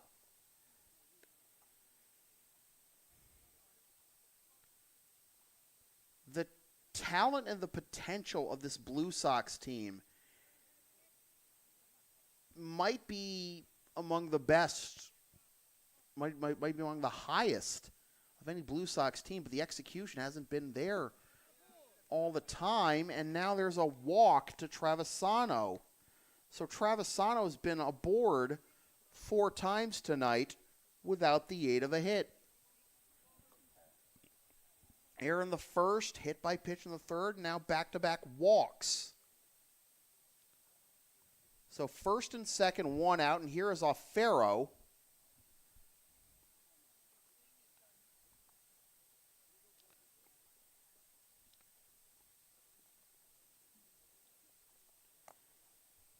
One for 3, reach on a single last inning.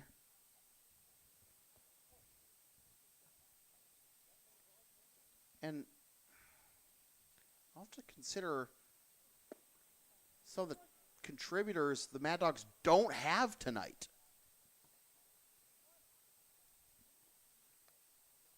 Quentin Copeland, 364 hitter, 11 hits, team lead on the season, 3 doubles, 6 walks. He's not here. He's not in the lineup.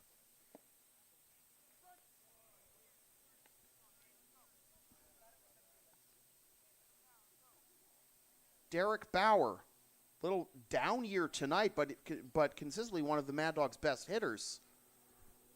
Not in the lifetime, but historically having a down year, but 3 for 13 only this year. And that is strike 3. Okay. Well, first down, strikes for the second time. 2 down. And here is Connor Hanlon. But so Copeland's not in the lineup. Bauer's not in the lineup. And the Mad Dogs are getting it done with who they have tonight. Blue Sox have to do the same. You don't have all your regular contributors.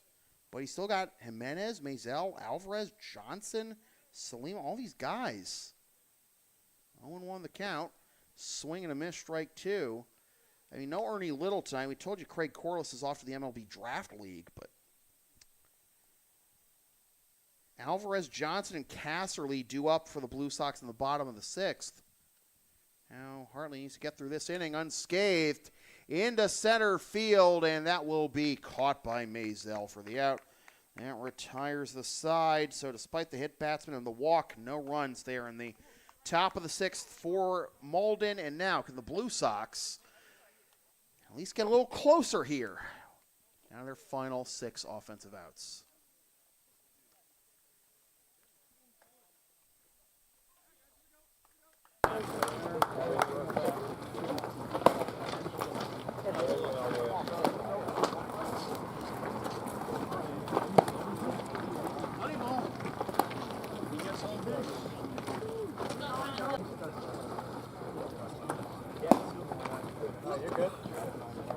make something happen here, fellas.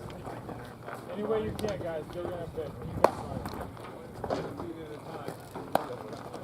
As long as you're not spiking now when I'm down, I'm good.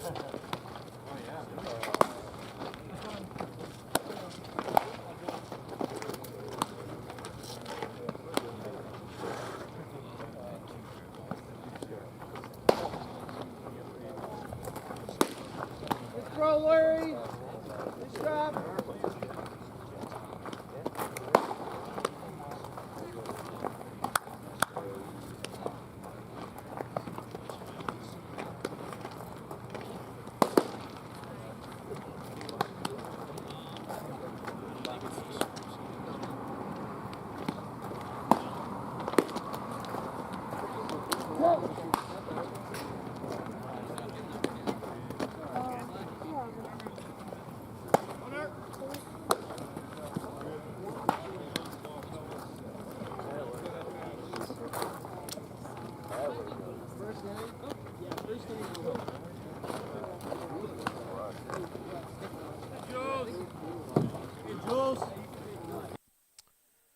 Bottom of the sixth, Julian Alvarez to lead things off. RBI double and a run scored in the first. Fly out to right in the third.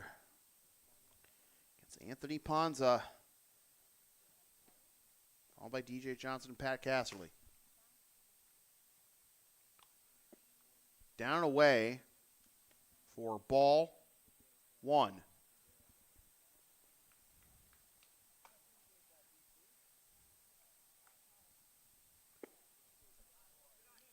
Two and 0.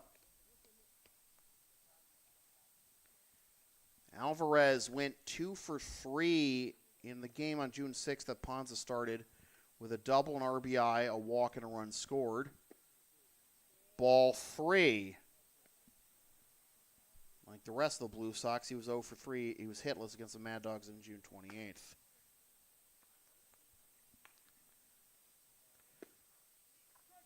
Strike one on the outside corner.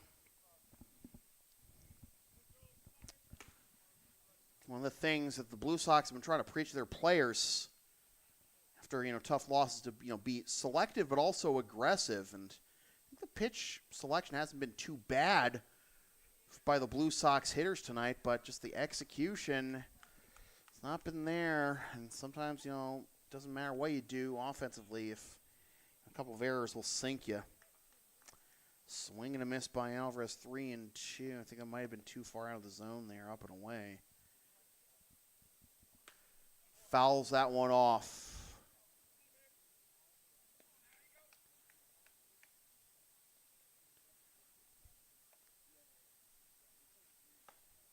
I thought I saw like some kind of blue light in right field. It was just the glare off the glasses of Sam Browning. You need those now, man? Called strike 3. And Alvarez has just been run.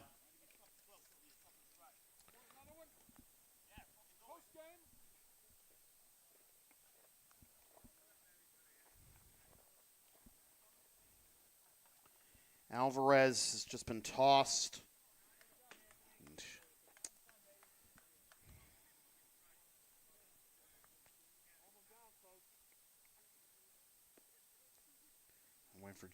Waiting for Johnson. Waiting for to see if umpire's talking to Rick to get Julian to settle down, but it's 1-0 now to DJ. It looked like it was a strike there. I don't know, maybe it would look different if had a lefty had played in that same spot as it's popped up on the infield and caught by Browning. 2 down now. Blue Sox have now been set down 8 in a row since Salima's leadoff walk in the 4th. And here is Casserly. Sack fly in the first, and a 4-6-3 double play to end the bases loaded 1-out threat in the third. 0-1. In the top of the 7th, the Mad Dogs will have Damian Brown, Sam Browning, and Ben Crotto due up. That's low for ball 1. Tough one there for Alvarez to get called out on strike 3 on a full count and then get run as Casserly hits this one into right center field, and that'll be caught. 9 in a row set down now, combined by Ranetta and Ponza.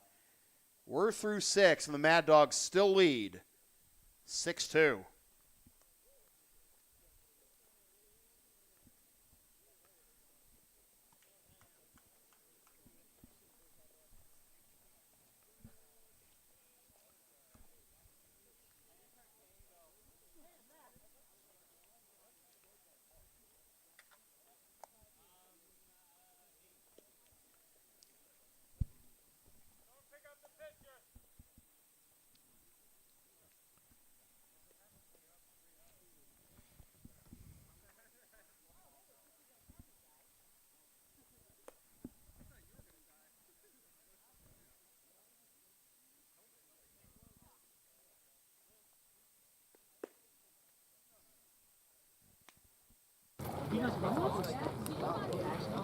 Manny, you see who went out for lunch? Is that a cop? I think it's a cop. That was the EHC committee. I was too busy talking to crap out of here.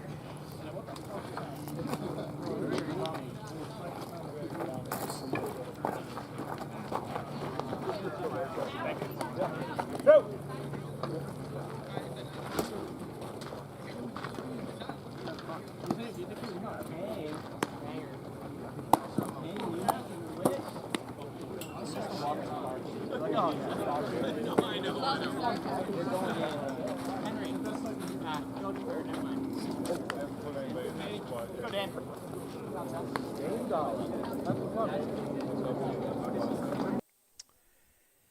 Damian Brown to lead things off in the top of the 7th against the new Blue Sox pitcher, Manny Del Carmen. Nate Hartley goes 1 2/3, allows no runs, no hits, 1 walk, and hits 1 batter while striking out 3. And Del Carmen spikes that one to the backstop for ball 1.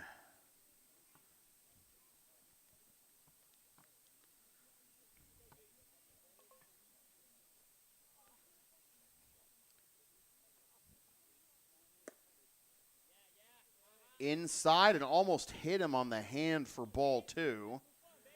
2-0 as Manny makes his 2nd appearance of the season. First one was also against the Mad Dogs. Grounded to the left side.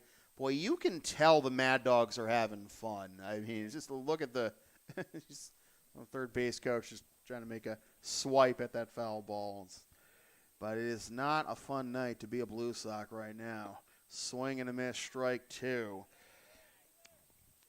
So again, Manny, 2nd appearance against the Mad Dogs. His first appearance back on June 6th. It's been over a month. He went 1 inning, allowed 1 hit, 1 run with 1 walk, 2 strikeouts, and 1 wild pitch. 2-0 to 2-2. And that'll be up and away for ball 3. Thinking about the strike thinking about Jules at bat in general. I mean, first 3 pretty easily balls. It's tough to. Oh, he's slow. Oh, it's a foul ball. All right, still full count.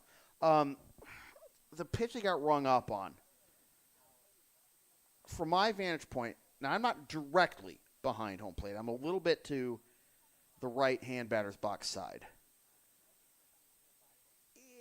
From my vantage point, could have been a strike, no matter who calls it. So that's upstairs for ball 4. 6 out of 7. The Mad Dogs have had the leadoff man aboard. But I think I think one of the things that may have upset Jules in that regard is that if you go back, I think specifically to a Pharaohs at bat, 1-0 to Browning. Some of the balls were getting called, some of the pitches are getting called strikes.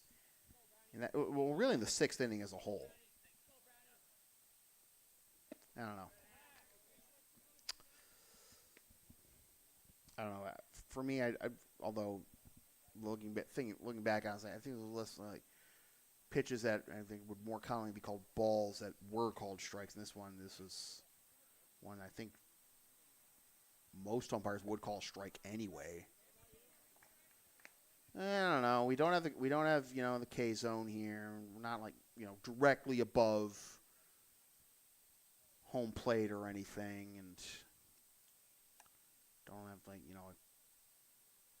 GoPro being worn by the catcher or the umpire. I think it's 2-2. Browning's been on base all 3 times tonight.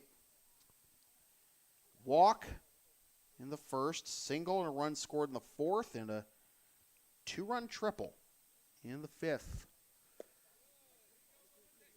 Now 3-2, and Manny trying to get him to go fishing at the slider there, but didn't get it.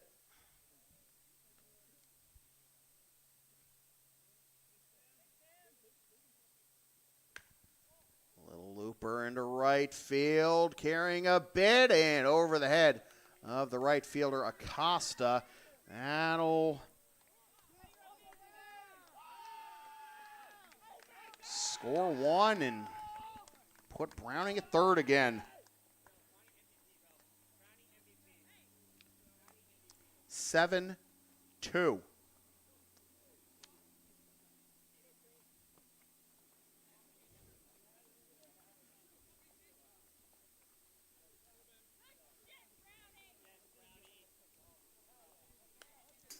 Three for 3, 3 ribbies, 2 runs, and a walk for Browning. Strike 1 to Crato.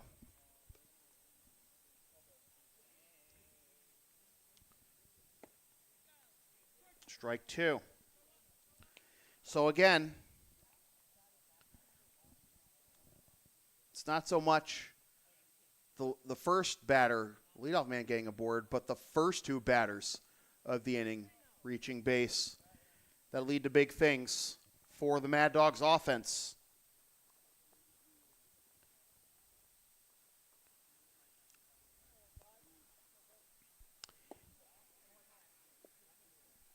Swing and a miss by Crato. Strike 3, 1 down. In the 3rd, the Mad Dogs did get the first 2 aboard. It was Travisano and Alfaro. Travisano was hit by a pitch, but then he was retired. And the would-be 6-4-3. Alfaro reaching a fielder's choice. Well, the first 2 reaching with nobody out has been the key.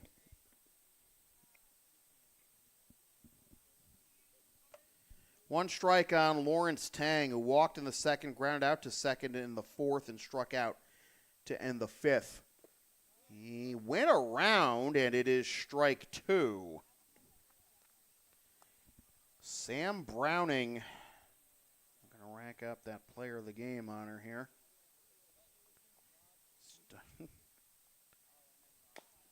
Little grounder to 3rd. Dudonakis has it. Throws on to 1st. He spikes it. He's 0 for 3. And we got Malik James for the 4th time, looking to avoid the golden sombrero here. Struck out twice against Bangs. And was called out on strikes against Hartley. 0-1 now. The bottom of the 7th. It is going to be Walsh, Fleckner, and Auger due up. But James is behind 0-2.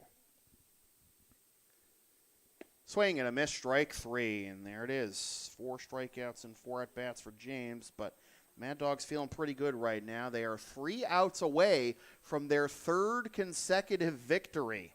And the Blue Sox 3 outs away from falling below 500 again. Do they have a big inning in them, do the Blue Sox? Or does this roller coaster, this little, wave pendulum of emotions, whatever metaphor you want to use, continue?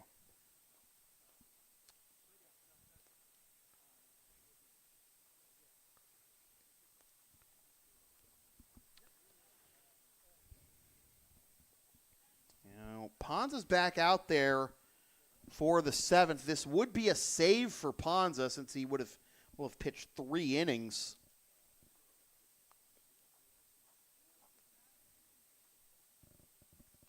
Still Carmen goes 1.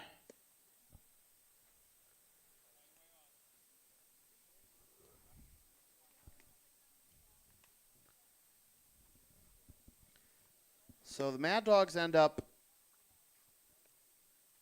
getting the leadoff man in 6 of the 7 innings. Getting the leadoff man on 6 of the 7 innings. The Blue Sox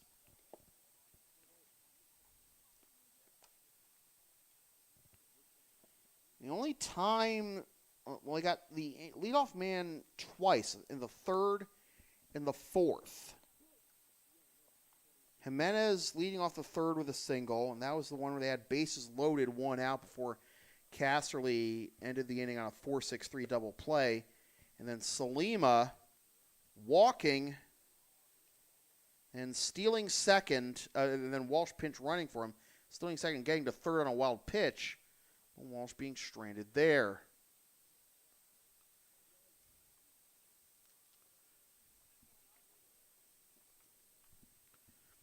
Brendan Walsh will take his first turn at bat.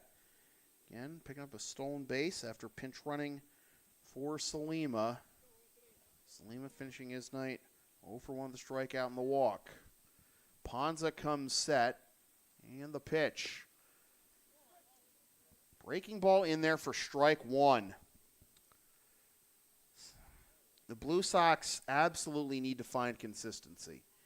After a rough last week before the 4th of July break, great fight, great effort against the Expos. Wednesday night, come away with the 6-5 victory.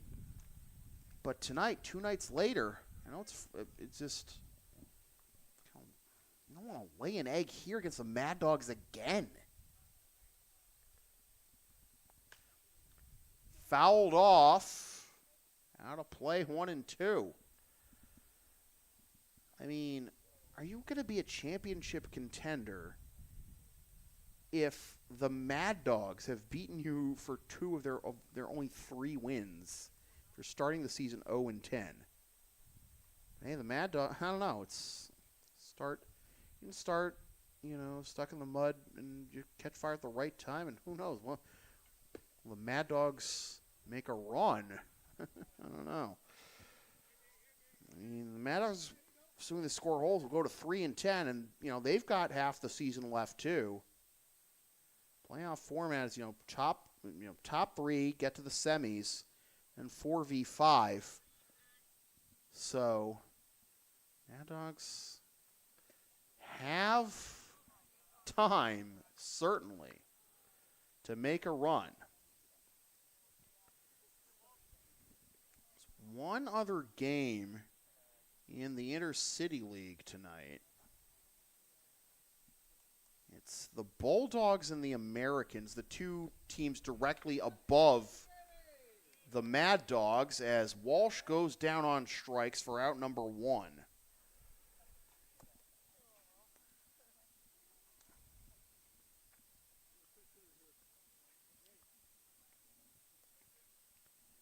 We're going to have a pinch hitter for Henry Fleckner. It's going to be Anthony Piscatello.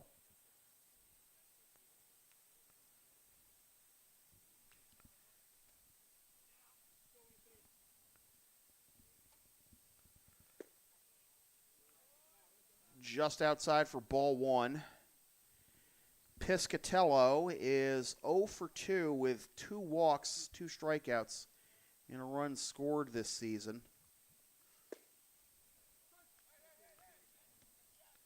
1-1.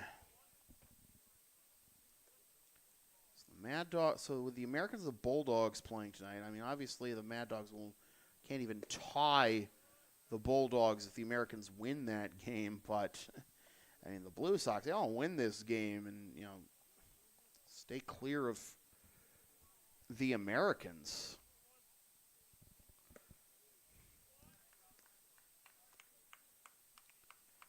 So right now, I mean, the Mad Dogs cheering for the Americans, the Blue Sox cheering for the Bulldogs, I guess you could say right now.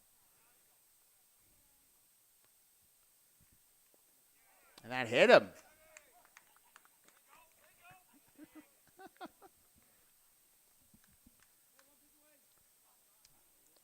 Well, runner at first. Here's Auger.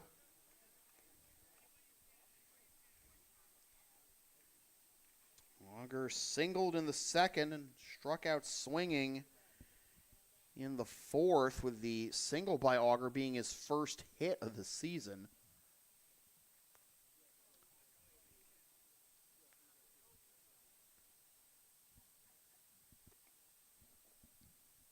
And that is up and away for ball one. Auger was 0 for 7 entering play tonight. He's 1 for 2 tonight. Again, did have 4 walks. Comes up empty there. 1-1.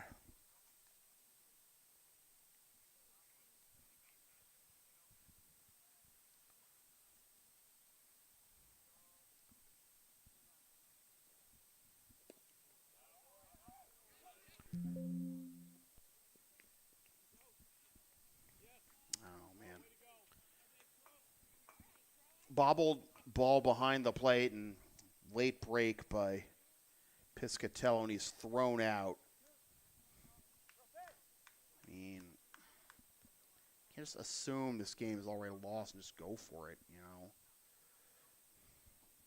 2-1, and the Blue Sox down their final out.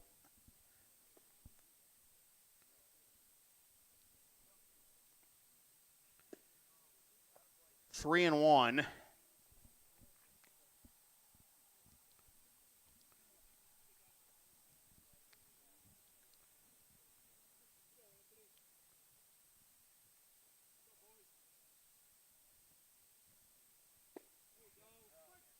Full count.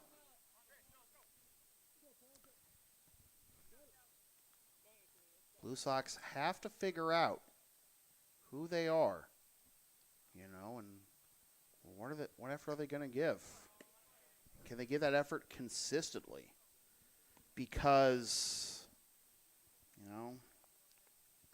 playtime's over.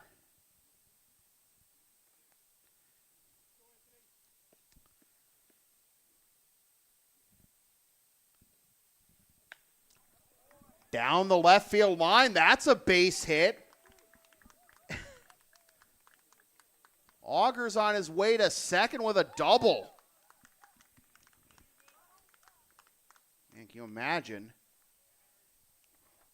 if Piscatello hadn't gotten thrown out? Auger picks up the double. It is the first hit for the Blue Sox since DJ with one out in the third. By the way, Piscatello getting plunked broke up a string of 10 in a row retired by Mad Dogs pitching. So Auger at second. Harrison Tucker is at the plate, and he fouls that one straight back. Tucker in Acosta's spot.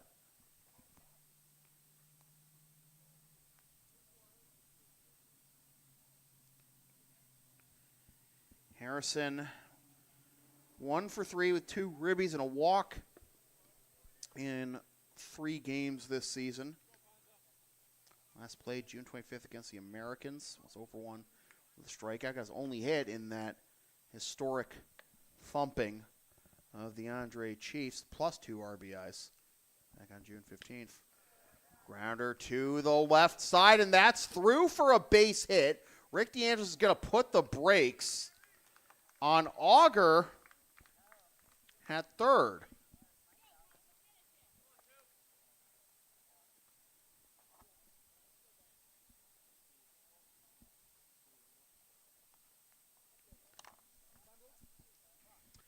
And Nick Finoggy's going to go out of the mound here.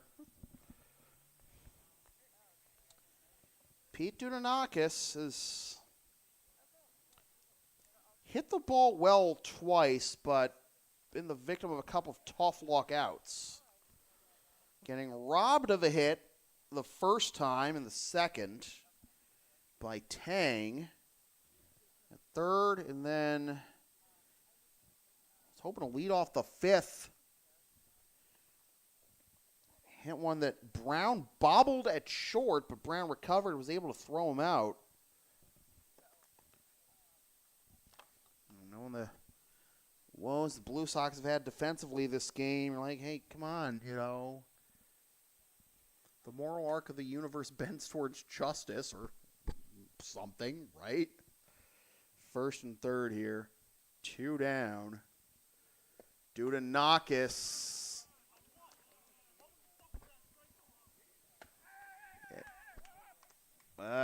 He went around is the call. It was a swing, the umpire said. So even then,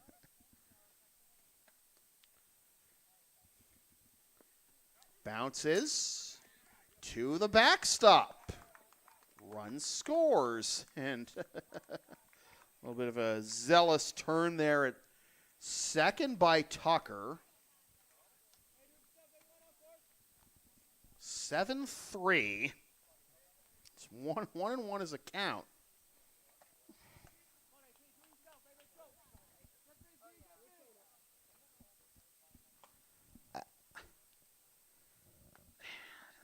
I mentioned, Tucker getting that hit and 2 ribbies against Andre in that 20-3 win.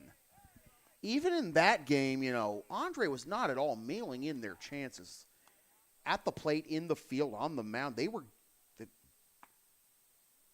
That's the mentality you got to have in this situation, too. Here's a grounder to the right side, throw on to first, and the ball game is over.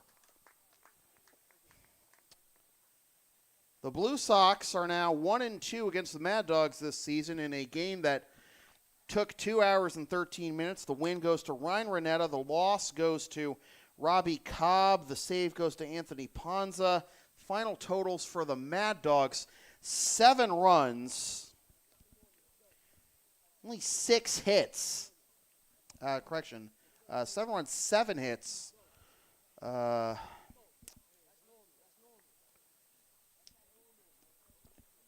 And for the Blue Sox, 3 runs on 9 hits. And just a really frustrating game for the Blue Sox. You got to get consistent effort. You can't play like this against the Mad Dogs and expect to win a championship. The Blue Sox up and down season continues. They're now 6-7. The Mad Dogs continue the longest active winning streak in the ICL, now 3 wins in a row, and they're now 3-10. So in terms of points, nothing is going to change in the standings. But the Americans end up beating the Bulldogs. They'll be tied with the Blue Sox with a game in hand in the standings. Player of the game, as I said, Sam Browning, perfect day at the plate, 2 triples, 2 runs, 3 ribbies. And again, Blue Sox, you want to keep the momentum going. You want to get revenge against a team that no-hit you the last time out, but now they're going to have to wait till Monday to go after them again. That is the next game for the Blue Sox against these same Mad Dogs, weather permitting, Monday, first pitch, 8 o'clock. Sal's unloading some food here, so thanks for How you doing, Sal? So thanks for watching this presentation of the Blue Sox Baseball Network here on YouTube. Don't forget to follow and support the Blue Sox and the Intercity League at intercityleaguebaseball.com and on Facebook, Twitter, and Instagram, and on this here YouTube channel. Once again, the final score from center field at Lexington High School in Lexington, Mass. is the Malden Maddogs 7 and the Lexington Blue Sox 3. For all my